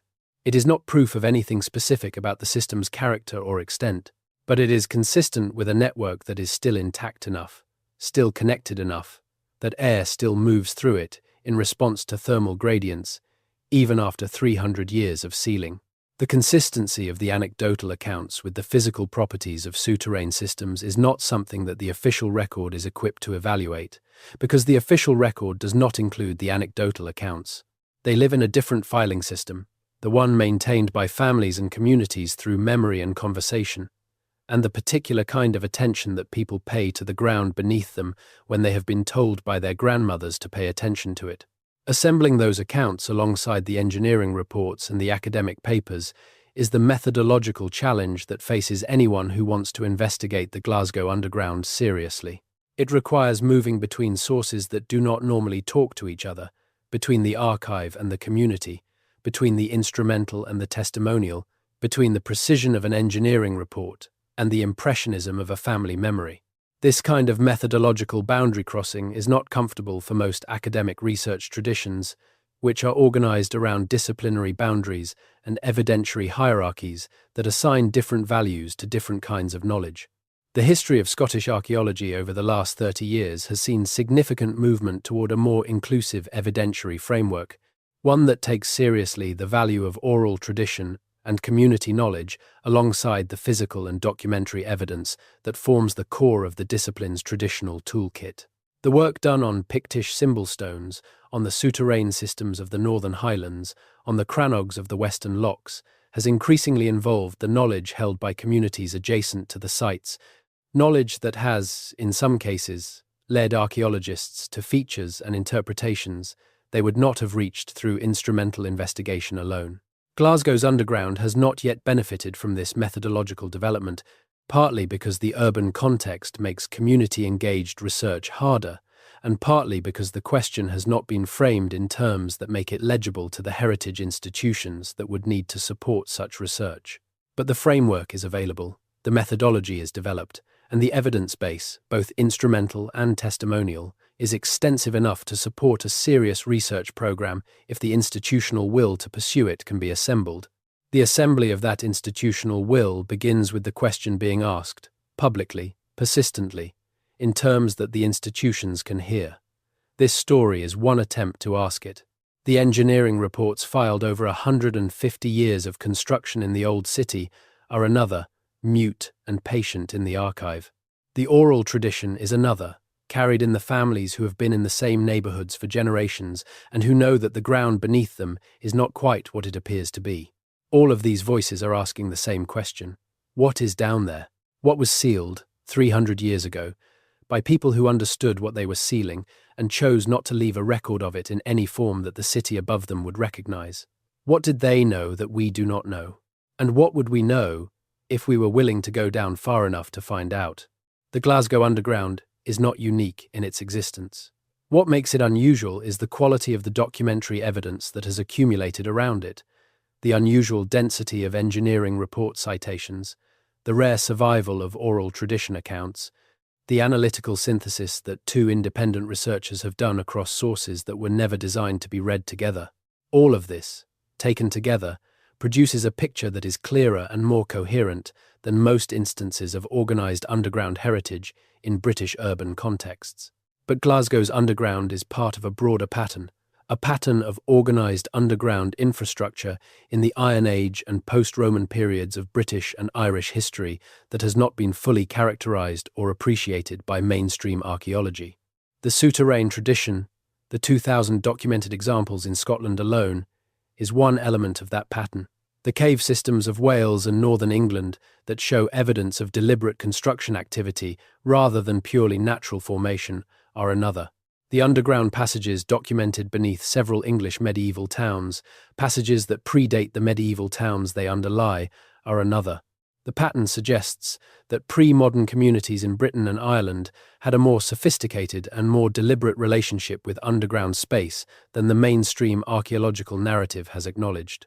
The functional explanations, storage, shelter, defence, are not wrong, but they are incomplete.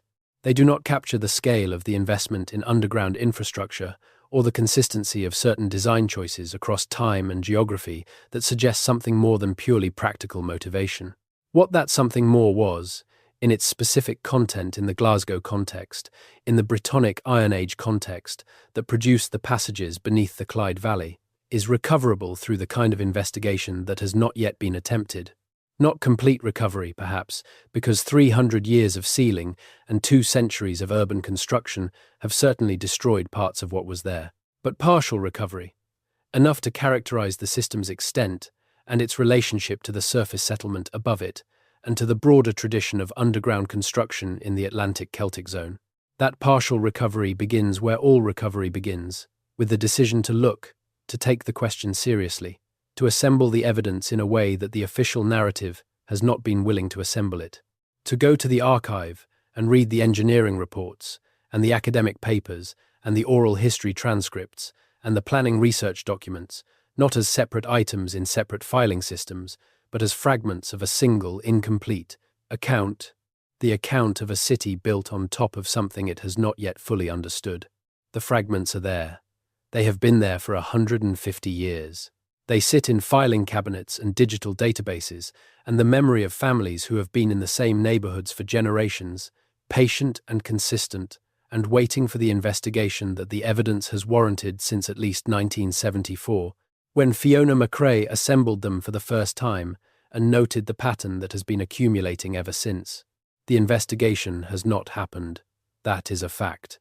The reason it has not happened is a combination of cost and institutional inertia, and the particular discomfort of a question that, if answered, would require the official story of Glasgow to become more complicated than it currently is. But there is another kind of reason, one that does not reduce to any of those practical factors, one that has to do with the nature of the underground itself and the particular quality of reluctance that sealed places generate in the people who know about them. The people who sealed the Glasgow Underground 300 years ago were not stupid. They understood what they were sealing. They understood that they were closing a threshold, a connection between the city above and something older and more extensive below. And they chose to seal it rather than destroy it, to leave it intact beneath the city, available in principle for any future that might have use of it. That choice, preserving rather than destroying, sealing rather than demolishing, suggests that the people who made it believed the underground retained value, even closed, even inaccessible, even unknown to the city that would grow above it. It suggests that they were thinking across time, beyond the immediate crisis that motivated the sealing, toward a future in which the underground might once again be relevant. 300 years later, that future is not obviously different from the past in terms of the underground's relevance. The city above it is vastly larger and more complex. The technologies available for investigating it are vastly more capable. The academic frameworks for understanding organized underground heritage are more developed than anything that existed in the 17th century. But the underground is still there, still sealed, still waiting. And the question of what to do with it, now that the evidence of its existence and its extent and its character is sufficiently assembled to support a serious investigation, is a question for the people who live above it and the institutions that claim stewardship of their city's heritage. The choice the 17th century made was to preserve rather than destroy. The question for the 21st century is whether to leave the preservation in place, to maintain the seal and the silence, or to open what was closed, carefully, respectfully, with the tools and the methods that exist and that have been applied successfully in analogous contexts, and to recover what is recoverable of the history that the underground contains. That history belongs to Glasgow. It belongs to the city in the same way that all suppressed and marginalized histories belong to the communities they are embedded in, not as property that those communities own in any exclusive sense, but as part of the full account of who those communities are and how they came to be what they are. Glasgow's official history begins with Kentigern. It deepens through the medieval burgh and the university and the Reformation and the tobacco trade and the Industrial Revolution and all the developments that have made the city what it is today. It is a rich history, worth knowing and worth celebrating. But beneath it, literally, there is more. There is the history that the ground contains, that the engineering reports have been documenting for 150 years, that the oral traditions of the East End families have been carrying forward in fragments, that the researchers who have spent time in the archive have assembled into the outline of a pattern that deserves a proper investigation. There is the history of the people who built the passages and chambers beneath the Clyde Valley before anyone called the place Glasgow, the people who maintained that infrastructure through centuries of political crisis and religious upheaval, the people who, in the early 18th century, made the decision to seal it and built the internal walls in dressed stone using the same tradition as the passage walls, and walked out of the underground for the last time, through whatever exit they left themselves, and sealed that exit from the outside, and chose not to record, in any form that would survive them, exactly what they had done and why. Their choice was a gift to the city above them, even if the city did not know it and does not know it still.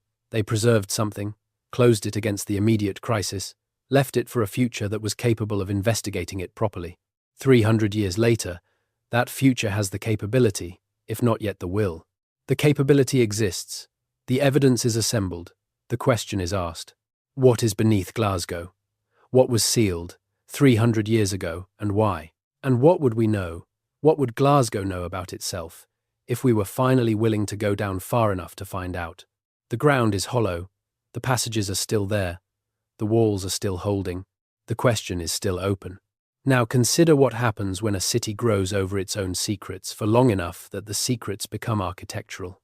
Glasgow did not choose to build over its underground in the way that a government chooses to classify a document or a corporation chooses to bury a liability. It built over it the way all cities build, pragmatically, urgently, in response to immediate need, without the time or the mandate to investigate what the ground beneath the new foundation might contain. The Victorian expansion of Glasgow was one of the fastest urban growths in European history. The city added several 100,000 people in a few decades. The demand for infrastructure was relentless. Engineers sank shafts and cut trenches and poured concrete at a pace that did not allow for archaeological reflection, and the result is a city whose underground history has been simultaneously documented and ignored, recorded in engineering logs that nobody was required to read in relation to each other, and that have been sitting in the archive ever since, waiting. The waiting is the condition of sealed things. They wait with a patience that the world above them does not have, because the world above them changes, and they do not. The passages beneath Glasgow that were sealed in the early 18th century are now more intact, in relative terms, than the city above them, which has been rebuilt several times over since the sealing. The stone that the builders used is local carboniferous sandstone, a material so durable that it survives water and pressure and time with minimal degradation in the conditions found at depths of 10 to 20 feet in the old city. The mortar in the sealed walls, where it can be analysed from cores taken during construction projects, is intact. The flat stone floors documented in the engineering reports are intact. The dressed stone ceilings are intact. The passages beneath Glasgow are better preserved than most of the above-ground fabric of the 17th century city they are connected to. The city above was rebuilt, damaged by fire, cleared for modernisation, overwritten by each succeeding generation's version of what Glasgow should look like. The city below was sealed and left, and the ceiling preserved it. This is the particular irony of Glasgow's underground heritage. The most intact material record of the pre-modern city is the one that has received the least investigation because it is the least visible.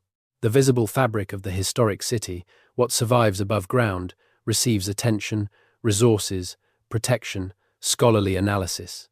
The invisible fabric, what is beneath the ground, receives engineering reports that recommend further investigation, and the further investigation does not occur. The disproportion is not unique to Glasgow.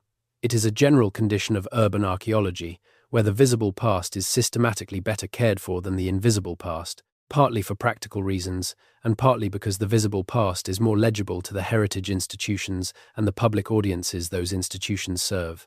But in Glasgow's case, the disproportion is unusually stark, because the invisible past is unusually well documented and the visible past is unusually sparse, and the gap between what the underground evidence suggests and what the official heritage narrative contains is unusually large. Bridging that gap is the task that Macrae began in 1974, and that Carmichael extended in the 1990s and 2000s, and that neither has been able to complete because the institutional support for the work has not materialized. The task requires resources beyond what individual researchers working outside institutional frameworks can command. It requires the Mitchell Library and the Glasgow City Archives to cooperate in making their holdings on the underground systematically accessible for cross-referenced analysis. It requires the University of Glasgow's Archaeology Department to take ownership of a research question that has been sitting in the literature for 50 years. It requires Historic Environment Scotland to prioritise the Glasgow Underground as a heritage investigation target, rather than a series of isolated anomalies to be noted and moved past. None of these things is beyond the practical capacity of the institutions involved. All of them require the institutions to make the Glasgow Underground a priority, and priorities are made by people, by the choices of researchers and administrators and heritage officers who decide what is important enough to pursue and what is not. The case for making the Glasgow Underground a priority is not difficult to make. The evidence is substantial. The question is historically significant. The methodology for investigation is established. The potential contribution to understanding Scottish urban history and pre-Roman central Scotland is considerable. The relevance to broader questions about the organisation of underground space in the Iron Age Atlantic world, questions that are currently being asked by researchers working on souterrain systems across Scotland, Ireland, and Brittany, is real and potentially important. What has been lacking is not evidence or methodology or relevance. What has been lacking is the decision to treat this as a research priority rather than a heritage curiosity, to invest the resources and the institutional will in a systematic investigation rather than a series of incidental encounters in the course of infrastructure development.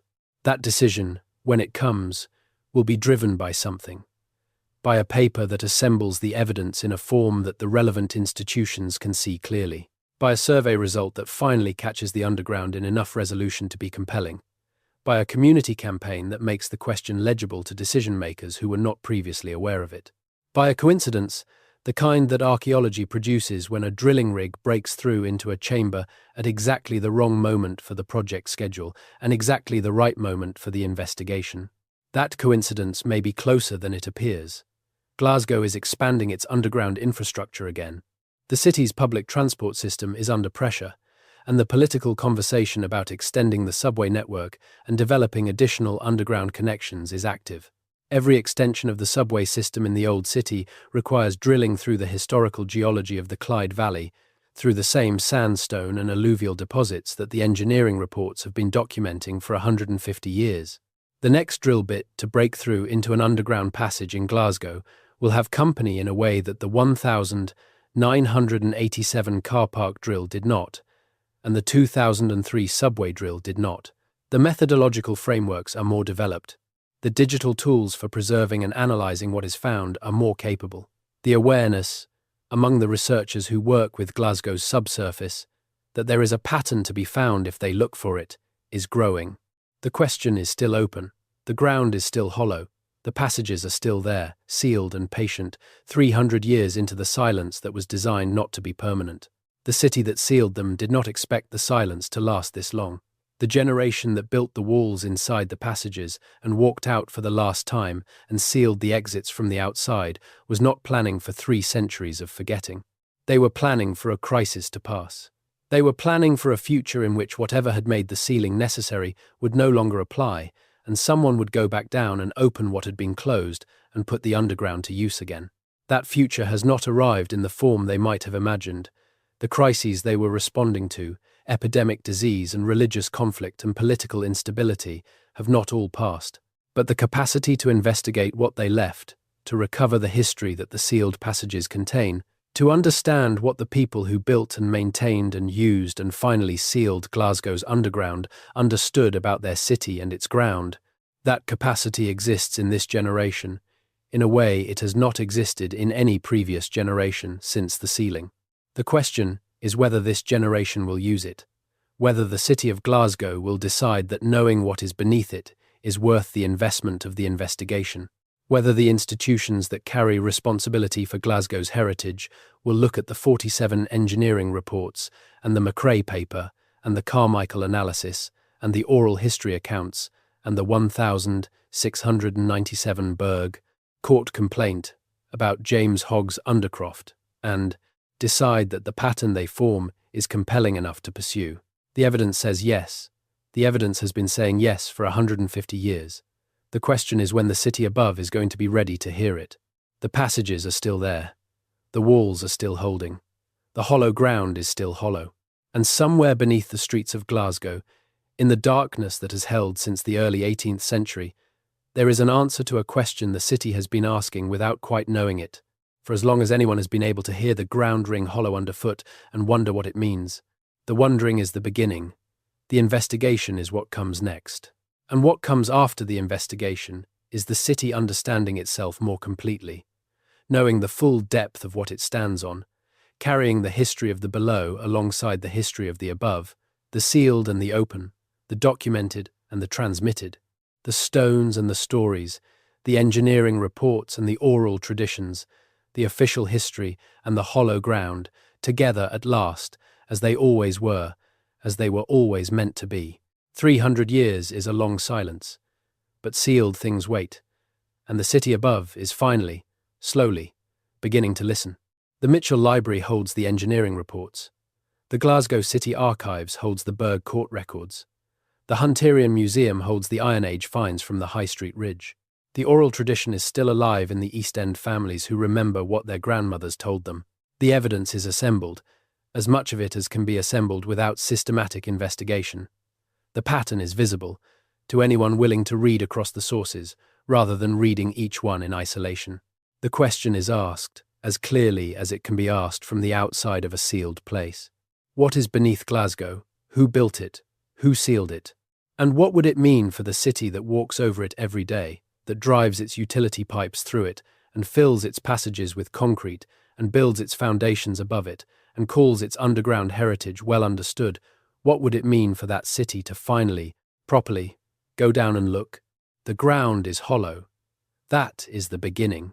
What comes after the beginning is the choice to follow the hollow sound down, past the concrete and the rubble and the Victorian drainage and the medieval undercrofts, to where the dressed sandstone walls begin, to where the flat stone floors are still intact, to where the sealed walls stand, patient as the question itself, holding against the weight of 300 years of city above them. The walls are holding, the passages are intact, the underground is still there, and beneath it all, beneath the question and the evidence and the 50 years of unrealized investigation recommendations and the 300 years of sealing, there is something that has been waiting for exactly as long as it takes a city to grow old enough to want to know what it is standing on. Glasgow is old enough. The question is whether it is ready to look. The hollow ground will keep its answer until it does. To understand why the Glasgow Underground matters beyond Glasgow itself, you need to understand the context in which it exists, the broader landscape of pre-Roman underground construction in the British Isles, and the particular gap in our understanding of that construction that Glasgow fills. Most of what we know about Iron Age underground architecture in Scotland comes from the northern and western regions, from the souterrains of Orkney and Caithness and the Western Isles, places where the archaeological record is relatively well preserved because the land has not been covered by intensive urban development. In those regions, souterrains can be excavated and studied with a degree of rigor that is simply not possible in a city context. What we do not have, or have not had until the Glasgow evidence forced the question, is a clear picture of what organized underground construction looked like in the urban contexts of the Iron Age and post-Roman period, in the places that became the major settlements of medieval and modern Scotland. Glasgow is one of those places. Edinburgh is another. Perth, Stirling, Dumbarton, the towns and cities of the Central Belt that were significant in the pre-Roman period and that remained significant through every subsequent period of Scottish history. All of them have urban cores that sit on top of older settlement geography, and none of them has been systematically investigated for evidence of organized underground construction in the way that the rural and remote souterrain sites have been. The Glasgow evidence suggests that such investigation, if it were conducted, might reveal a pattern of organized underground architecture in the urban cores of Scottish cities that is currently invisible simply because no one has looked for it systematically. The engineering reports that Glasgow generates every time it extends its infrastructure are the beginning of that investigation, done inadvertently, incidentally, without the archaeological context that would make the findings meaningful, giving them that context, assembling them against the academic literature and the oral tradition and the physical evidence that accumulates in every city that has been built and rebuilt over ancient ground, is the research project that the Glasgow Underground demands. It is a project with implications beyond Glasgow and beyond Scotland.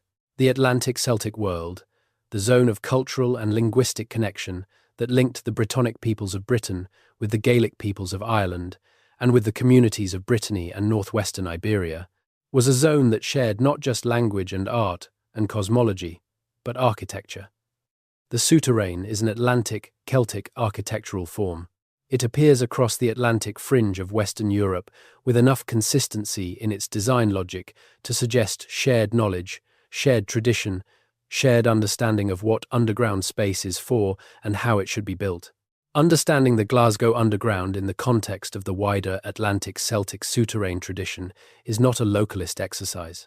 It is a contribution to the understanding of a cultural zone that extended across much of Western Europe in the pre-Roman and post-Roman periods, a zone that produced not just souterrains but the other great achievements of Atlantic Celtic civilization, the hill forts, the metalwork, the astronomical knowledge encoded in stone monuments, the oral literary traditions that survived into the medieval period in Wales and Ireland and Brittany, and left their traces in texts that are among the most important literary monuments of medieval Europe.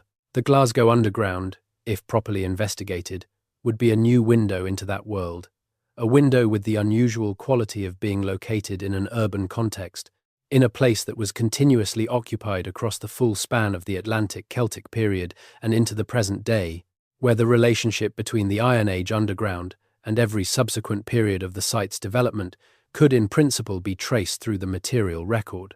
That is the research potential. It is substantial. It is the kind of potential that, in other contexts, with other sites, would generate significant academic interest and funding proposals and excavation projects and journal papers. The reason it has not generated those things in the Glasgow case is not a deficiency in the evidence or a failure of the methodology. It is a structural condition of urban archaeology where the institutional frameworks and funding streams that support archaeological investigation are poorly suited to the kind of diffuse, evidence-poor, long-term investigation that urban underground heritage requires. Changing those structural conditions is a larger project than the investigation of any single site.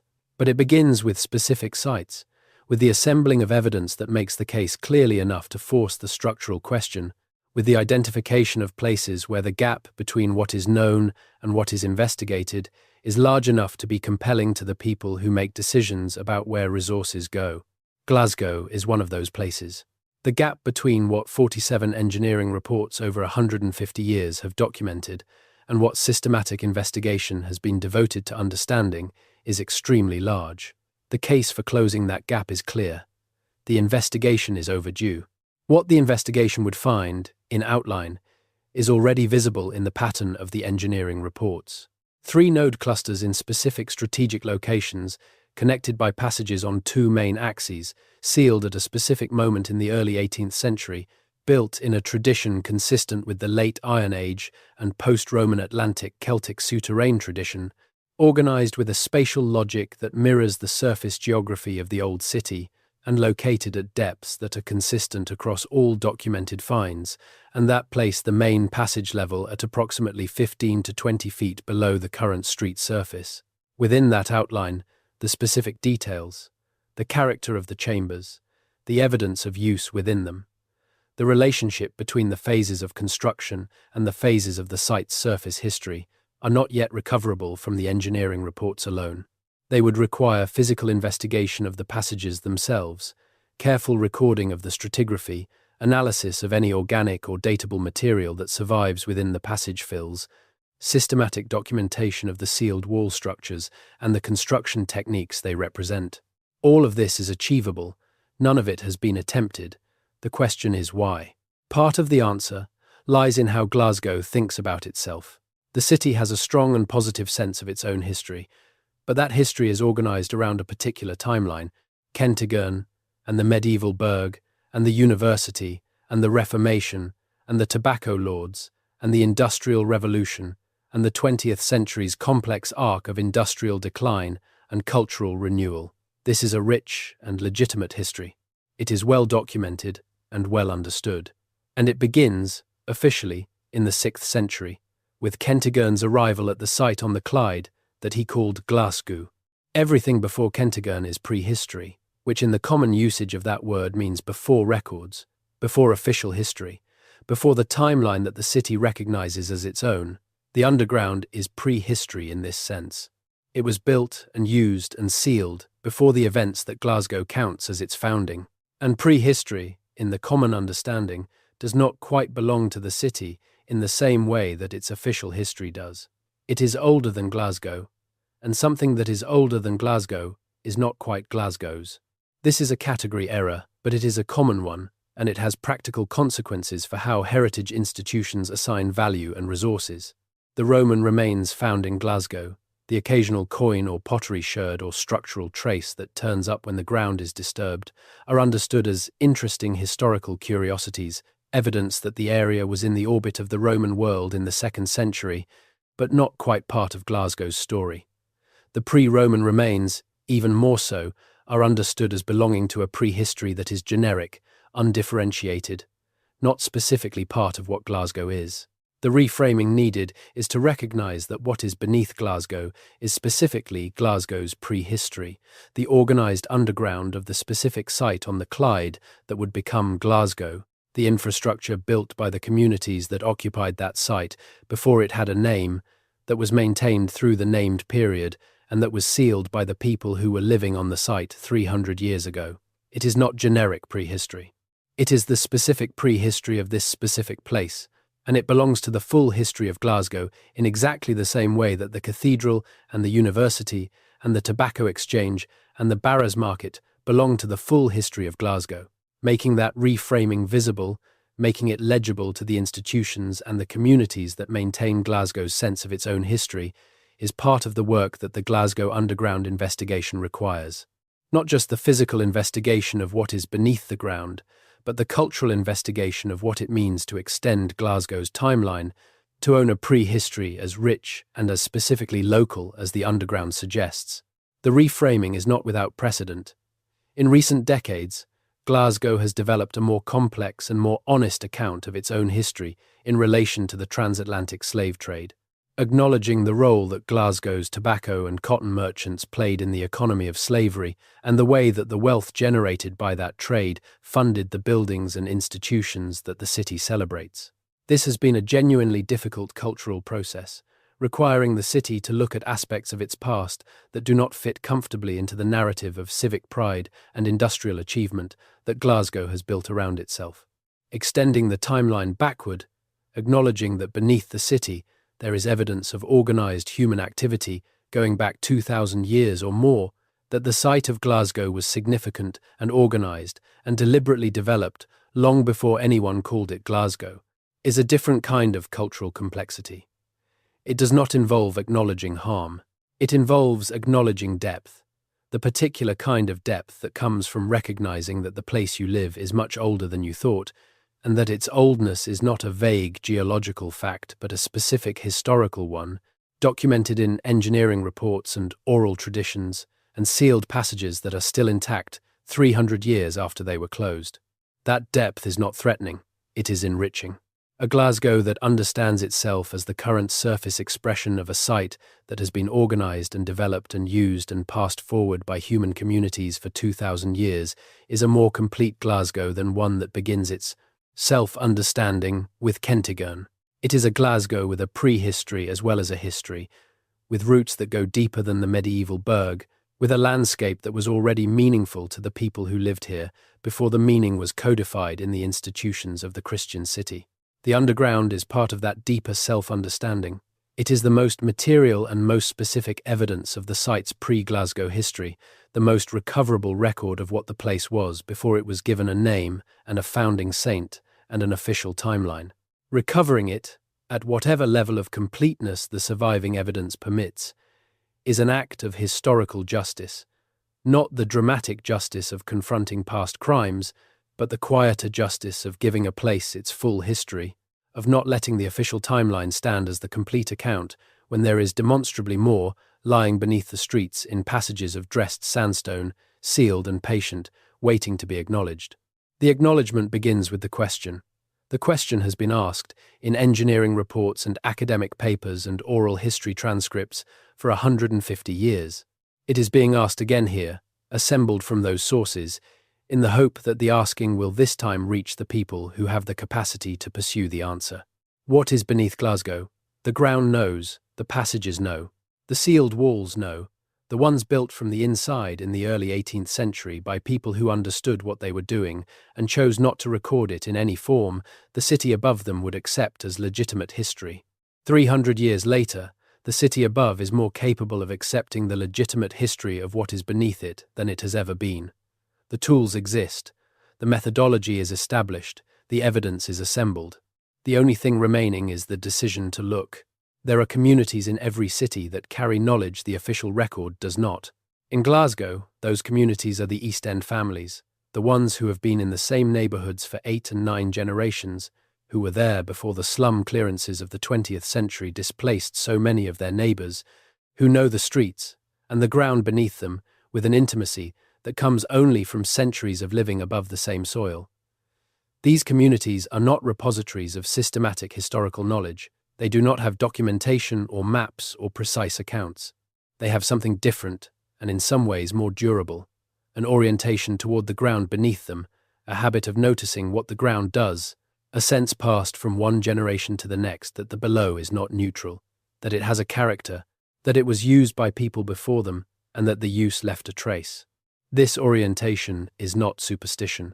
It is practical knowledge in the form that practical knowledge takes when it has no other vehicle than human memory.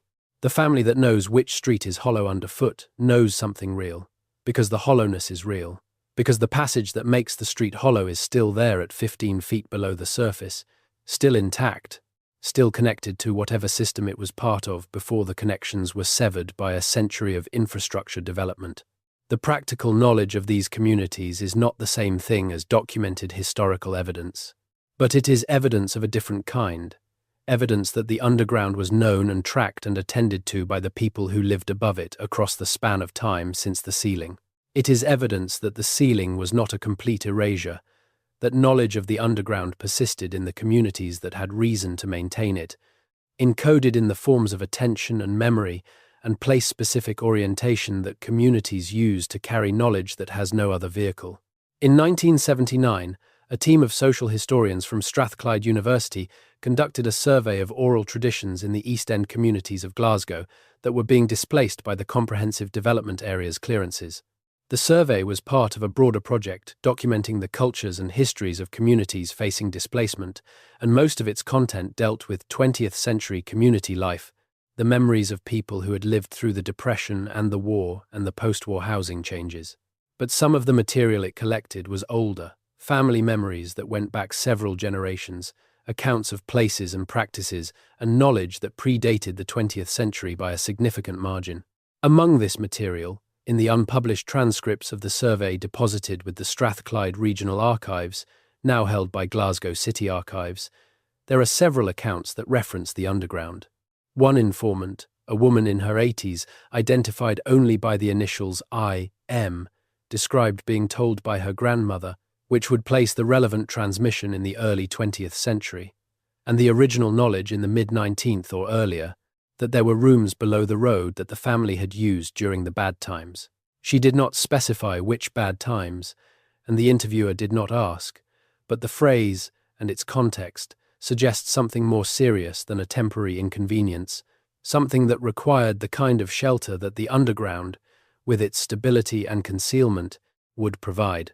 I.M.'s account is 3 sentences in the survey transcript. It is not corroborated by any other account in the same survey, though the survey did not ask specifically about underground knowledge and would not have elicited it unless informants raised it spontaneously.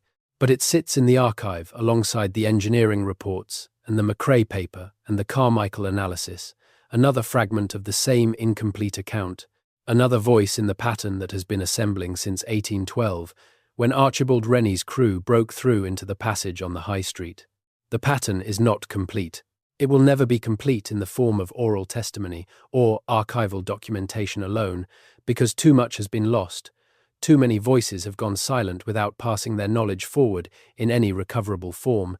Too many building projects have cut through passages and filled chambers and destroyed evidence before anyone thought to look at it carefully. But incomplete patterns still convey information. An incomplete jigsaw puzzle still gives you a picture, even if the picture has gaps. The pattern that emerges from the Glasgow underground evidence, from all the disparate sources assembled against each other, is of a system that was built with intention, maintained with care, used across centuries for purposes that included movement and shelter and concealment and perhaps something more, something that the 17th century people, who finally closed it, understood in a way we can no longer fully reconstruct, but can still partially trace. And that was closed not in haste or in ignorance, but deliberately and carefully by people who preserved what they closed. The preservation is still working. The system is still there, or the remnant of it that the century of infrastructure development has left. The passages that survive are in better condition than most above-ground fabric of comparable age. The sealed walls are holding. The flat stone floors are intact. Whatever is in the chambers, whatever organic material or artifact or surface trace survived the sealing and the 300 years since, is still there. This is the gift the 17th century gave to the 21st. The preservation of the evidence, closed against the immediate crisis, maintained against time by the quality of the construction, waiting for the investigation that the people who did the sealing may have imagined would come sooner than it has. It has not come yet, but it has been asked for in engineering reports and academic papers and oral history accounts, in the persistent pattern of a documentary record that has been saying for 150 years that there is something beneath Glasgow that deserves more than the note in the log and the concrete poured to move the project forward. The note in the log is the beginning. The concrete was not the end. The passages are still there. The asking is still going on. This is one more voice in the asking. The question is still open, and the ground is still hollow. What you have heard in this story is not speculation. It is not conspiracy. It is the assembly of a documentary record that exists and is publicly accessible from the Mitchell Library and the Glasgow City Archives, and the Historic Environment Scotland database, and the Strathclyde Regional Archives, and the published academic literature on Scottish souterrains and urban archaeology. The individual sources are all findable. The pattern they form when read together has been identified and documented by researchers working independently across 50 years. The physical evidence they reference is still in the ground. The story of Glasgow's underground is not a story about something hidden by design, suppressed by institutions with an interest in concealment, buried by the mechanisms of official control. It is a story about something that fell through the gaps in the structures that are supposed to preserve and transmit historical knowledge. Because those structures are imperfect, and because the kind of evidence that the underground generates does not fit neatly into any single disciplinary framework or archival category. It fell through the gaps between engineering and archaeology, between oral history and documentary history, between urban planning and heritage management, between the official history of a great city and the unwritten history of the ground beneath it. It has survived in those gaps, in the spaces where different kinds of knowledge overlap without quite connecting, carried by the families who know the streets above it, and by the engineering reports that document it, and by the researchers who have taken the time to read those reports against each other and to notice that what they describe, taken together, is more than a series of isolated anomalies. The gap between what the reports describe and what formal investigation has produced is still wide. The question is still open. The investigation is still needed. But the pattern is visible for anyone willing to read across the sources. The system is real. The sealing was deliberate. The evidence is there. And the city of Glasgow, if it is ready to look at what its engineering crews have been documenting for 150 years, has within its reach a discovery that would deepen its understanding of what it is and where it came from in ways that the official history, the history that begins with Kentigern and the 6th century, has never been equipped to provide. The hollow ground is patient. The passages are still there. The sealed walls are still holding. The internal walls built from the inside by people who walked out of the underground for the last time and sealed the exit behind them and did not leave a record in any form that the city above them has been willing to call legitimate history. Until now. Until the documentary record assembles itself clearly enough to be seen, and the question is asked loudly enough to be heard, and the city that has been walking over its own secret for 300 years is finally ready to go down and look at what is beneath it. That is the story of Glasgow's underground, not finished, not fully told, not investigated to the depth the evidence warrants, but told as much as it can be told from the outside of a sealed place, from the assembly of the evidence that exists and has always existed, waiting for the telling. The ground is hollow. The passages are there. The walls are holding. And Glasgow is old enough, finally, to want to know what it is standing on. The investigation, when it comes, will change what Glasgow knows about itself. That is what investigations do. They produce knowledge that revises the story, that fills gaps the story has been carrying without knowing how to fill them. The specific knowledge the Glasgow Underground will yield, when properly investigated, is not fully predictable from the outside of a sealed place. The engineering reports tell you the passages are there, at certain depths, in certain orientations, with certain construction characteristics. They do not tell you what is inside the chambers, what material record the ceiling preserved, what the chambers were used for in the last active phase of the underground before the sealing. Those questions will be answered by the investigation itself, by the careful recording and analysis of what the passages and chambers contain, by the dating of organic material and the characterization of construction phases and the documentation of any artifact assemblages that survive. The answers will be specific and concrete and grounded in physical evidence, and they will be the beginning of a new chapter in Glasgow's self-understanding, a chapter that reaches back further than the medieval burg, that connects the city's history to the long continuum of human occupation of the Clyde Valley, that gives Glasgow a prehistory as rich and as specifically its own as any city in Britain. That chapter is not yet written, but the foundation for it is laid. In the engineering reports and the academic papers and the oral history accounts and the research files of Janet Carmichael and the 1974 paper of Fiona McRae and the 1697 Burgh Court complaint about James Hogg's Undercroft. All of it assembled, all of it waiting, all of it pointing in the same direction, down, beneath the streets of Glasgow, through the concrete and the rubble and the Victorian drainage and the medieval undercrofts, down to where the dressed sandstone walls begin, to where the flat stone floors are intact, to where the sealed walls stand in the darkness, patient and complete, holding against the weight of 300 years and a city above them. The passages are still there.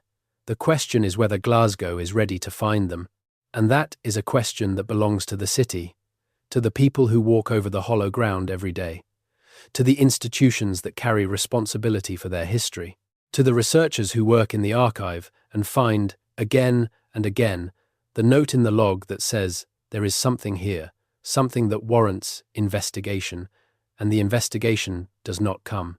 The question belongs to all of them, and the answer belongs to the ground, and the ground is patient. The hollow sound is still there, under certain streets, at certain times when the frost is hard and the city is quiet enough to hear it. And if you know where to stand, and if you put your ear to the right surface, and if you are willing to hear what the ground is telling you, you can still hear it, the faint ring of hollow space, 300 years sealed and still intact, waiting for the question to finally be asked loudly enough that someone goes down to look for the answer. Glasgow's ground is still hollow. The answer is still there. Go find it.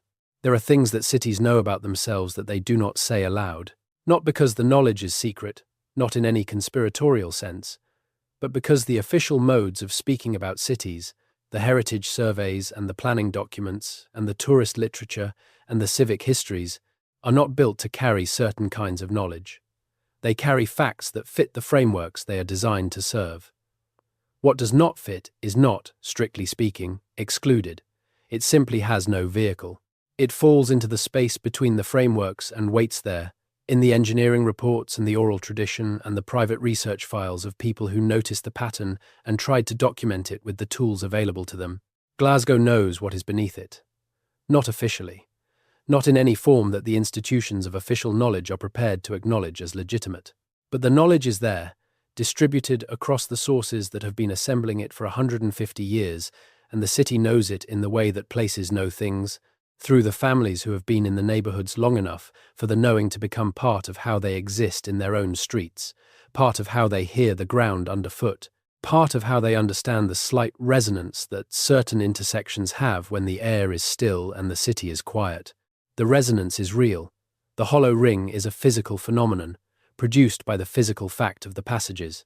And the passages are real, documented in engineering reports from 1812 to the present day, characterized in two independent analytical frameworks by two researchers who did not know each other, consistent in their construction technique and their spatial distribution and their relationship to the surface geography of the old city across a span of 150 years of incidental discovery. The question of what they are is not open in the way that questions about ancient monuments are sometimes open, where the physical evidence exists, but its interpretation is genuinely uncertain. The question of what the Glasgow passages are, their basic character as organized underground infrastructure of pre-modern date, is answered by the engineering reports. What is open is the question of their full extent, their construction chronology, their relationship to each other and to the surface settlement above them, the character of the chambers and their contents, and the specific narrative of the ceiling. Who made the decision? What prompted it? What they understood about what they were closing? These open questions are the substance of the investigation that the evidence warrants. They are answerable questions, not questions that require speculation or the suspension of the ordinary standards of historical and archaeological evidence. They require physical investigation, systematic and careful, conducted with the methodology that modern underground archaeology and non-invasive geophysical survey have developed over the last 30 years. That methodology includes more than ground-penetrating radar. It includes electrical resistivity, tomography, which measures the electrical properties of the subsurface and can detect voids and structural boundaries at greater depths and with better resolution in certain soil types than radar alone. It includes seismic reflection surveys, which use sound waves to image subsurface structure at depths well below what radar or resistivity can reach. It includes thermal imaging, which can detect anomalies in surface temperature produced by subsurface voids that retain or release heat differently from the surrounding soil. And it includes the careful analysis of existing borehole records and construction site logs, which in a city like Glasgow contain a substantial amount of subsurface information that has never been systematically compiled or analysed in relation to the underground question. The compilation of existing borehole data alone, without any new fieldwork, would significantly advance the characterization of the underground system. Glasgow's infrastructure development over the last 150 years has produced tens of thousands of boreholes, shaft records, and trench descriptions, all of which are held in the archives of the relevant engineering and planning authorities, and all of which contain information about subsurface conditions at specific locations. A systematic review of those records, plotted against a map of the old city and analysed in relation to the three-node framework that Carmichael's analysis proposes, would produce a subsurface dataset of considerable resolution without any new ground disturbance. This is a realistic research program. It requires access to the relevant archives and the computational resources to process the data, neither of which is beyond the capacity of a well-supported research project. It would produce results that are publishable in the relevant academic journals, and that would constitute a genuine advance in the understanding of Glasgow's subsurface, providing the evidentiary base for more targeted physical investigation of specific locations within the system. The specific locations that would most reward physical investigation, based on Carmichael's analysis and the pattern of engineering report citations, are three. The first is the area immediately adjacent to the cathedral precinct on the High Street side, where the density of underground encounter reports is highest and where the structural relationship between the passage network and the cathedral site can most directly be tested. The second is the Salt Market River zone, where the river crossing function of the site and the relationship between the passages and the tidal river geography can be investigated. The third is the area around the Old Town Cross, where Carmichael's geometric analysis predicts the intersection of the two main passage axes, the most structurally significant point in the network if the analysis is correct. Investigation at these 3 points, using the combination of non-invasive geophysical survey and targeted borehole investigation where the survey results warrant it, would be sufficient to test the core hypothesis of Carmichael's analysis, the proposal that the documented underground encounters represent a coherent network rather than a series of isolated anomalies. The test is straightforward in principle. If the passages are connected in the way the analysis proposes, the geophysical surveys should reveal continuity of underground features between the 3 investigation points. If they are not connected, the surveys should show isolated features with no continuity between them. The result, whichever it is, would be scientifically significant. A positive result would confirm the existence of an organized underground network of the scale and coherence that the engineering reports, read together, suggest, and would provide the basis for a full investigation of the network's extent and character. A negative result would not negate the evidence for organized underground space at the individual sites documented in the reports, but would require a different interpretation of the spatial pattern, one that does not invoke a connected network.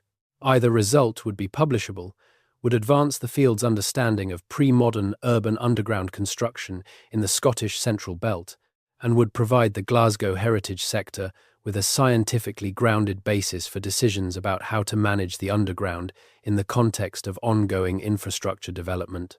The scientific case for the investigation is clear. The heritage case is equally clear. The practical case, the argument from the interests of a city that continues to develop its underground infrastructure, and that would benefit from a better understanding of what its drilling rigs are likely to encounter, is also clear. What has been lacking is not a case. The case has been there since 1974, when McRae assembled it for the first time. What has been lacking is the decision to act on it, the institutional commitment of resources and attention that would transform the case from a research recommendation into a research program. Research programs begin with proposals, and proposals begin with the question being asked in the right room, to the right people, with the right evidence assembled in the right form. This is the room, and the question is being asked, and the evidence is assembled. Whether the people who need to hear it are ready to hear it is a question that this story cannot answer. But the asking is part of the process by which institutions are moved toward decisions they have been postponing, and the postponement of the Glasgow underground investigation has been long enough. The passages are still there. The sealed walls are still holding, the hollow ground is still hollow, and the investigation is still waiting to begin. There is a particular quality to the knowledge that comes from place, not the knowledge of a subject, which can be transferred to anyone willing to learn the subject's content, but the knowledge of a specific location, which is accumulated through time and attention, and the physical experience of existing in a place over years and decades and generations. This is the kind of knowledge that the families of Glasgow's East End carry about the ground beneath their streets, and it is the kind of knowledge that formal investigation consistently underestimates until it is too late and the families are gone. The displacement of working-class communities from Glasgow's older neighbourhoods through the comprehensive development clearances of the 20th century has already cost the underground investigation a significant portion of the community knowledge base. The families who were moved from the tenements of the High Street corridor and the Salt Market to the housing estates of the periphery carried their local knowledge with them for a generation. But local knowledge is local, it is tied to the place it was generated in, and the transfer to a new location attenuated it, generation by generation, until what was left was the memory of a memory, the sense that there was something known about the old neighbourhood that had not been recorded anywhere. Some of it survived. The Callum interviews of 1962, the Strathclyde University survey of 1979, the private research of Carmichael, who grew up in the East End and who heard from older neighbours, before the last of that generation died. Versions of the knowledge that Agnes gave to Callum. These survivals are fragile and incomplete, but they are real, and they are the community dimension of the documentary record that the engineering reports represent. Both dimensions, the technical and the testimonial, are necessary for the full investigation of the Glasgow Underground. The technical record documents the physical evidence of the passages and chambers. The testimonial record preserves the orientation toward the underground, the knowledge that it was used, and what using it felt like, and what it was for, in the forms that survive when formal documentation has been impossible. Neither dimension alone is sufficient.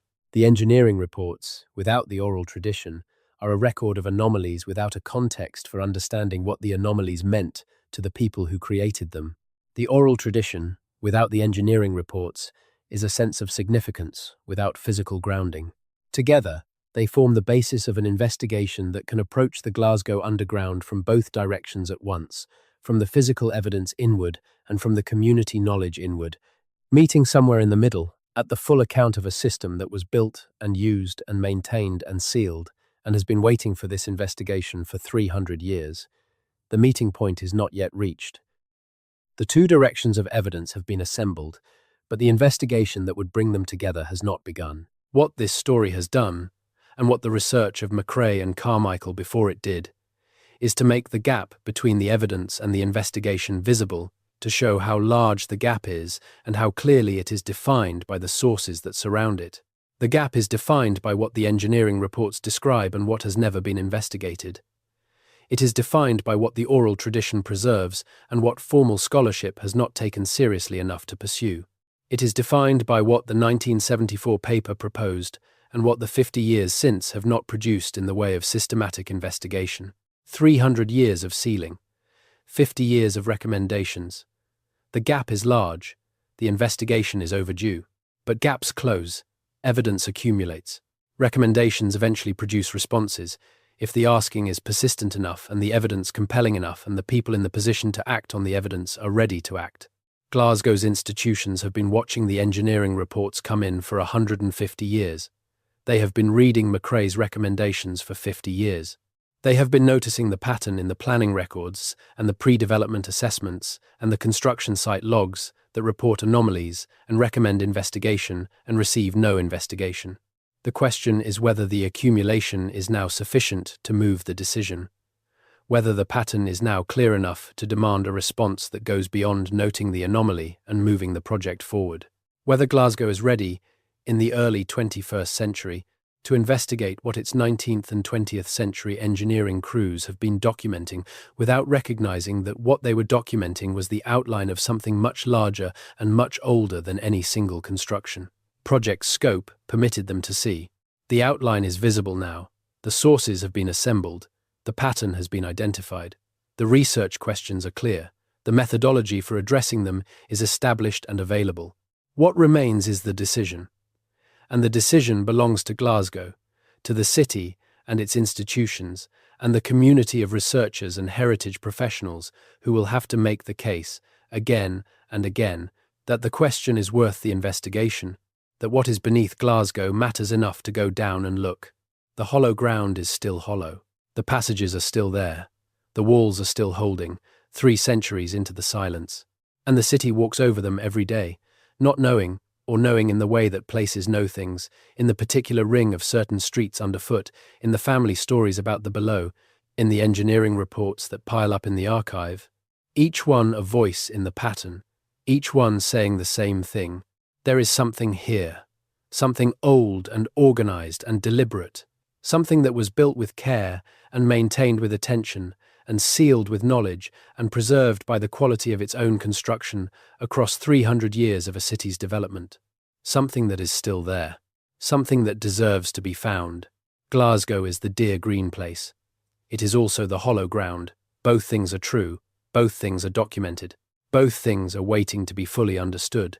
The green surface and the hollow below, the official history and the sealed underground, the city that is visible, and the city that rings beneath your feet when you know where to stand and how to listen. The investigation begins with listening. This story has been listening to the engineering reports and the academic papers and the oral history accounts and the research files, to all the voices that have been saying for 150 years that there is something beneath Glasgow that has not been fully acknowledged. Now the listening has to become looking, the looking has to become going down, and the going down has to produce the investigation that the evidence has been demanding since 1812, when Archibald Rennie broke through into the passage on the High Street and wrote in his report that the passage was lined with dressed stone and appeared to have been sealed from the inside, and recommended further investigation, and went home, and the warehouse was built above it, and the record sat in the archive. The record is still there, the passage is still there, the investigation is still needed, and the city is still walking over the hollow ground, not knowing what it is standing on, or knowing in the way that cities know things about themselves when the official story has not yet caught up with what the ground is trying to say. The ground is saying, there is more, look further, go deeper, we preserved it for you. 300 years ago, people who understood what they had built sealed it against the crisis of their moment, preserved it against the uncertainty of the future, and left it for a generation that would be capable of investigating it properly. This generation has that capability. The question is whether it has the will. Glasgow's hollow ground is patient. It has been patient for 300 years. But patient things do not wait forever. And the question is being asked, loudly enough now, clearly enough, with enough of the evidence assembled in one place for the first time, that the answer may finally be within reach. What is beneath Glasgow is still there. Go find it. The hollow sound is the beginning. The sealed walls are the middle. The answer is somewhere at the end of the passage, in the darkness, in the chambers that have been waiting since the early 18th century for someone to come back down and open what was closed and see what was preserved. The passages are still there. The walls are still holding. The ground is still hollow. Glasgow is ready.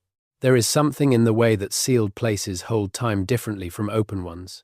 A room that has been lived in accumulates the marks of use, the worn threshold, the scuffed floor, the faded patch on the wall where a chair rested for 20 years. Open to the air and the movement of people, these spaces are in constant negotiation with the present, always being updated, always bearing the trace of what is happening in them now alongside the trace of what happened before. A sealed place is different. It holds what it held at the moment of sealing, unchanged by the passage of time above it, because time above it has been happening without touching it. The stone does not know 3 centuries have passed. The floor does not know the city above has been rebuilt 3 times. The sealed wall does not know that the generation that built it is gone, that the knowledge of why it was built has mostly gone with them, that the city above it has expanded and contracted and expanded again, and now stands in a different relationship to the past than the people who sealed it could have imagined. This is the particular quality of sealed archaeology. It is not degraded by exposure. It is not continuously renegotiated with the present. It waits, at the moment of its sealing, for the investigation that will open it and read what it contains. The Glasgow Underground is sealed in this way, or the portions of it that survived the century of infrastructure development are sealed in this way. What is in those chambers and passages is the material record of the last period of active use, preserved by the act of sealing from the degradation that exposure would have produced. It is a record of the early 18th century at the latest, perhaps older in some chambers, perhaps carrying material from earlier phases of use in the deeper fills. Reading that record will take time and care. It will require the excavation of sealed chambers, with the precision that archaeological stratigraphy demands, working through the deposits layer by layer, recording the position and character of every find, interpreting the sequences of use and disuse and reuse that the deposits contain.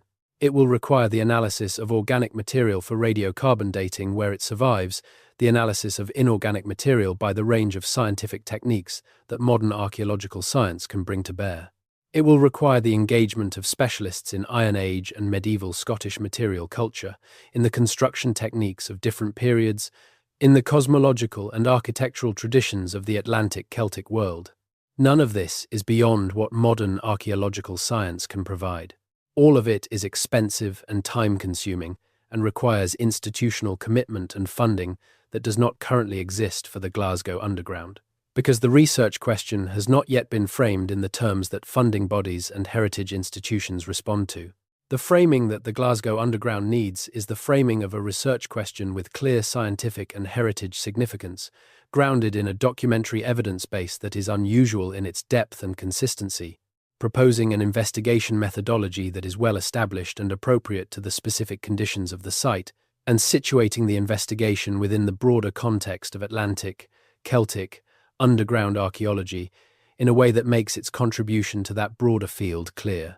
That framing is available. The documentary evidence base has been assembled in this story and in the academic papers that underpin it.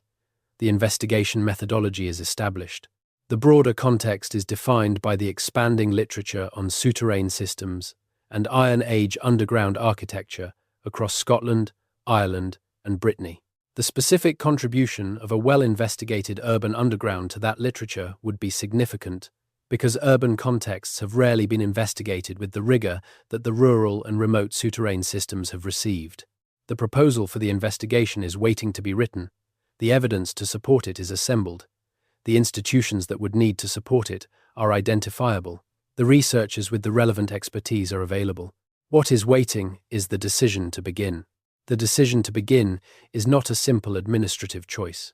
It requires Glasgow's heritage institutions to recognise the Glasgow Underground as a priority, to allocate resources to a research question that has been documented but not investigated for 150 years, to make the institutional commitment that transforms a recommendation in an engineering report into a funded and staffed research programme. That commitment is a significant one. It requires the alignment of interests and resources across multiple institutions: the University of Glasgow's Archaeology Department, Historic Environment Scotland, Glasgow City Council's Planning and Heritage Divisions, the Mitchell Library, and the Glasgow City Archives. None of these institutions can mount the investigation alone. All of them have a stake in the result. The alignment of institutional interests around a shared research question is a familiar process in heritage research, and it has produced significant results at other sites in Scotland and across Britain. The investigation of the Edinburgh Underground, of the Pictish symbol stones, of the Atlantic coast craноgs. All of these have required the alignment of multiple institutional interests around a research priority that none of the institutions involved could pursue alone.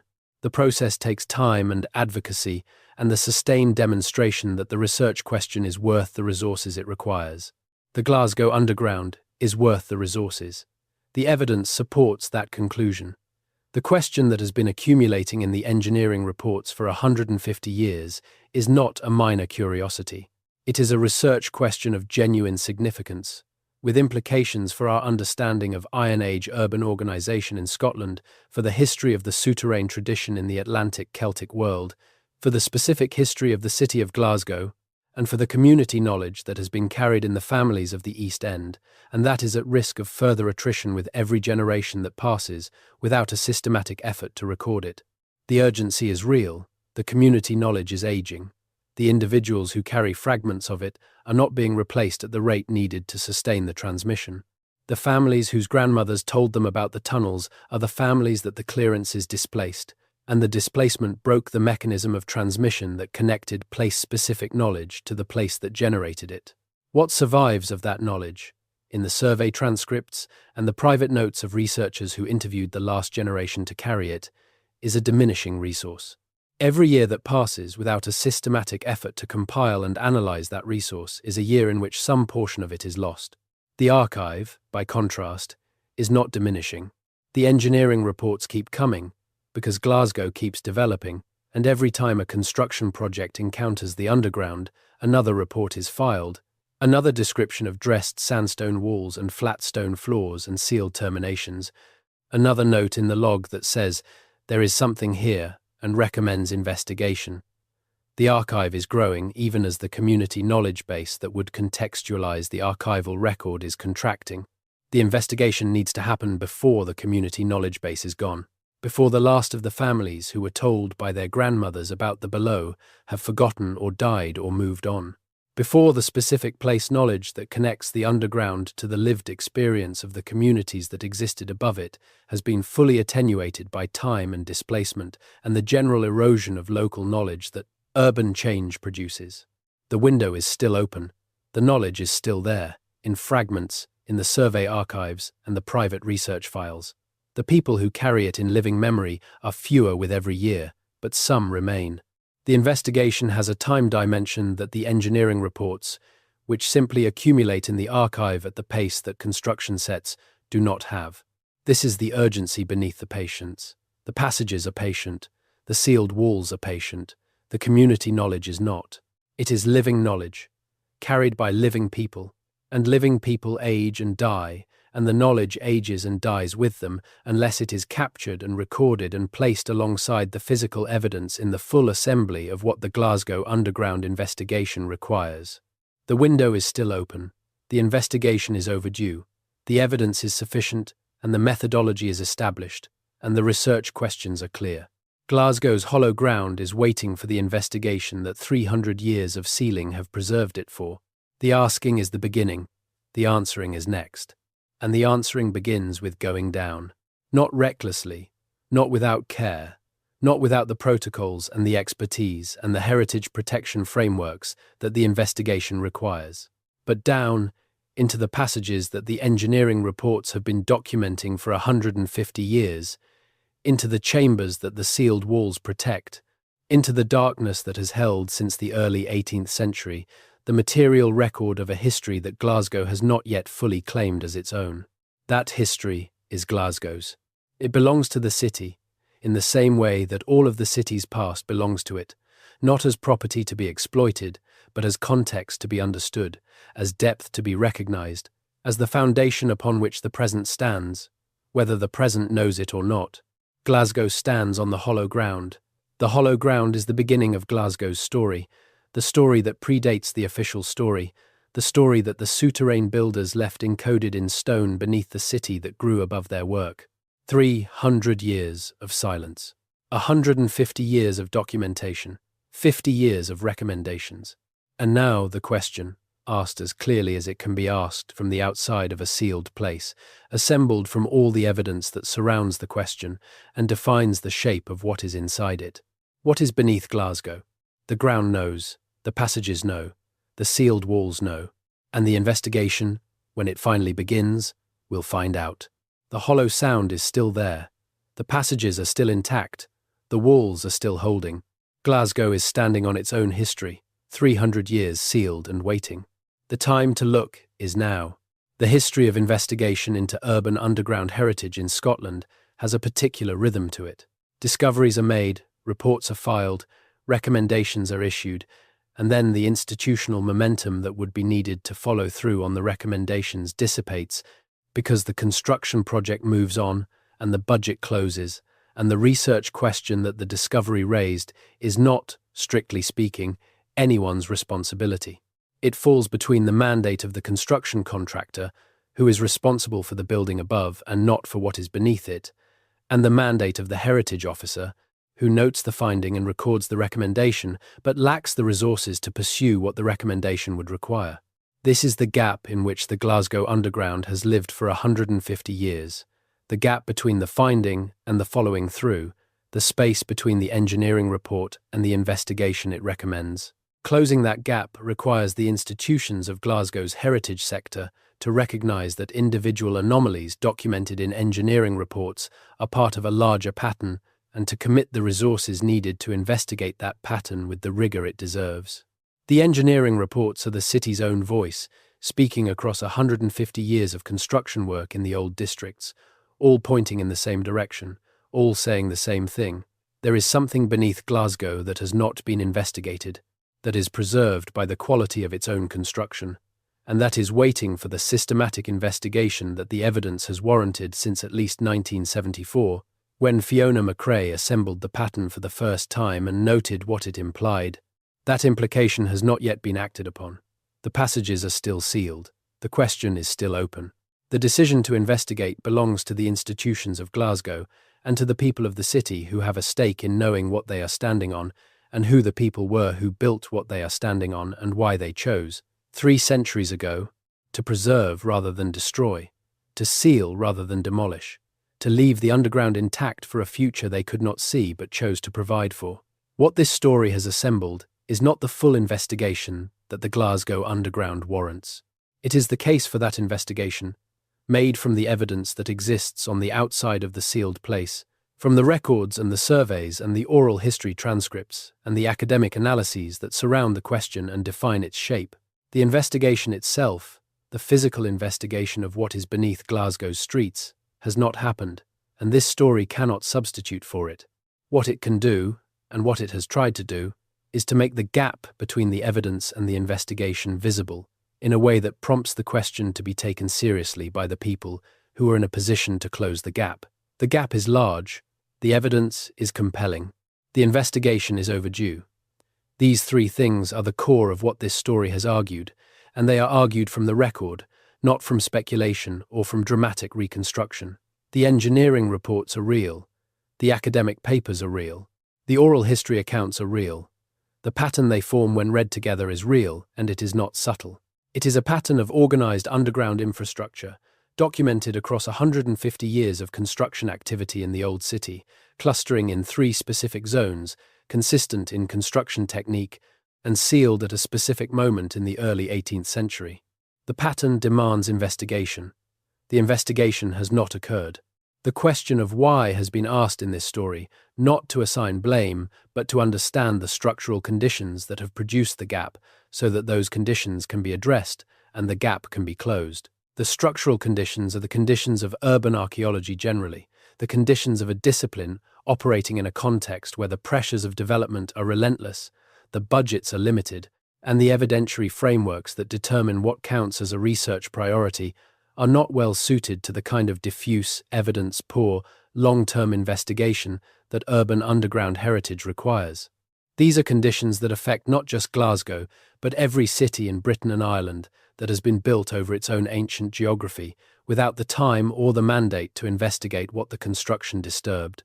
Changing these conditions is a long-term project, but specific investigations at specific sites, conducted with rigour and care, and documented with the precision that the question deserves, are how the conditions change. They demonstrate that the investment is worthwhile, that the evidence repays the investigation, that the history recovered justifies the resources committed. They changed the terms of the debate about what urban underground heritage is worth, one site at a time. Glasgow's underground has the potential to be one of those sites. The evidence base is unusually strong. The research questions are clearly defined. The investigation methodology is established. The heritage significance is real and substantial. And the city has a growing interest in understanding itself more fully, in knowing the depth of its own history, in claiming the full extent of what it is standing on. That interest is the foundation on which the institutional commitment to the investigation must be built. It is the motivation that will move the conversation from recommendation to action, from the note in the engineering report to the funded research program, from the sealed passages to the investigation that opens them. The interest is there. Glasgow is a city that cares about its history. It has invested significantly in heritage research and heritage presentation over the last 30 years. The question is whether that investment will extend to the underground, to the history that lies beneath the official timeline, to the prehistory that is as specifically Glasgow's as anything that Kentigern built or the tobacco lords financed. That extension is the necessary next step. And it begins with the question, asked clearly enough and loudly enough to be heard by the people who have the capacity to answer it. The question has been asked. The evidence has been assembled. The case has been made. The rest belongs to Glasgow. The hollow ground is patient. The passages are still there. The sealed walls are still holding 3 centuries into the silence that was not designed to last this long. The investigation, when it comes, will find what the 17th century preserved. It will read what the passages contain. It will open what was closed with the care and precision that the preservation deserves. It will recover the material record of a history that has been waiting, in stone and darkness and the quality of the ground underfoot, for a generation capable of understanding what it finds. This generation is capable. The tools exist. The methodology is established. The evidence is assembled. The institutions are identified. The research questions are clear.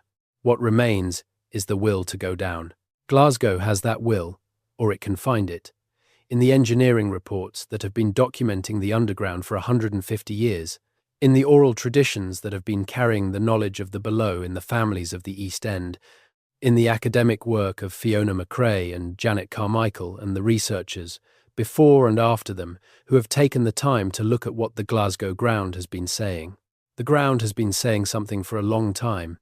It has been saying it in the hollow ring of certain streets. It has been saying it in the engineering reports. It has been saying it in the family memories that survived displacement and clearance and the general erosion of local knowledge that urban change produces. It has been saying, "We are here, we are intact, we are waiting, come down and find us." The passages are still there, the walls are still holding, the ground is still hollow. Glasgow is standing on 300 years of sealed history. The time to unseal it is now. And if you are lying in the dark right now, listening to this, somewhere in Glasgow or somewhere far from it, somewhere in a city that also has a hollow sound under certain streets, somewhere on the planet that this story has been traveling to reach you, then you are part of the asking. The question travels, the evidence travels. The story of what is beneath Glasgow travels with this voice into whatever darkness you are listening from. And the passages beneath Glasgow, sealed and patient, are not going anywhere. They will be there when the investigation finally comes. They have been there for 300 years. They will wait a little longer, but not forever. And the sooner the asking becomes the looking, the more of what was preserved will still be there to find. The hollow ground is patient, but Glasgow's history is waiting. And you, wherever you are, whatever time it is, whatever the darkness looks like from where you are listening, you are the reason this story exists. Because the stories that matter are the ones that travel far enough to find the people who need to hear them.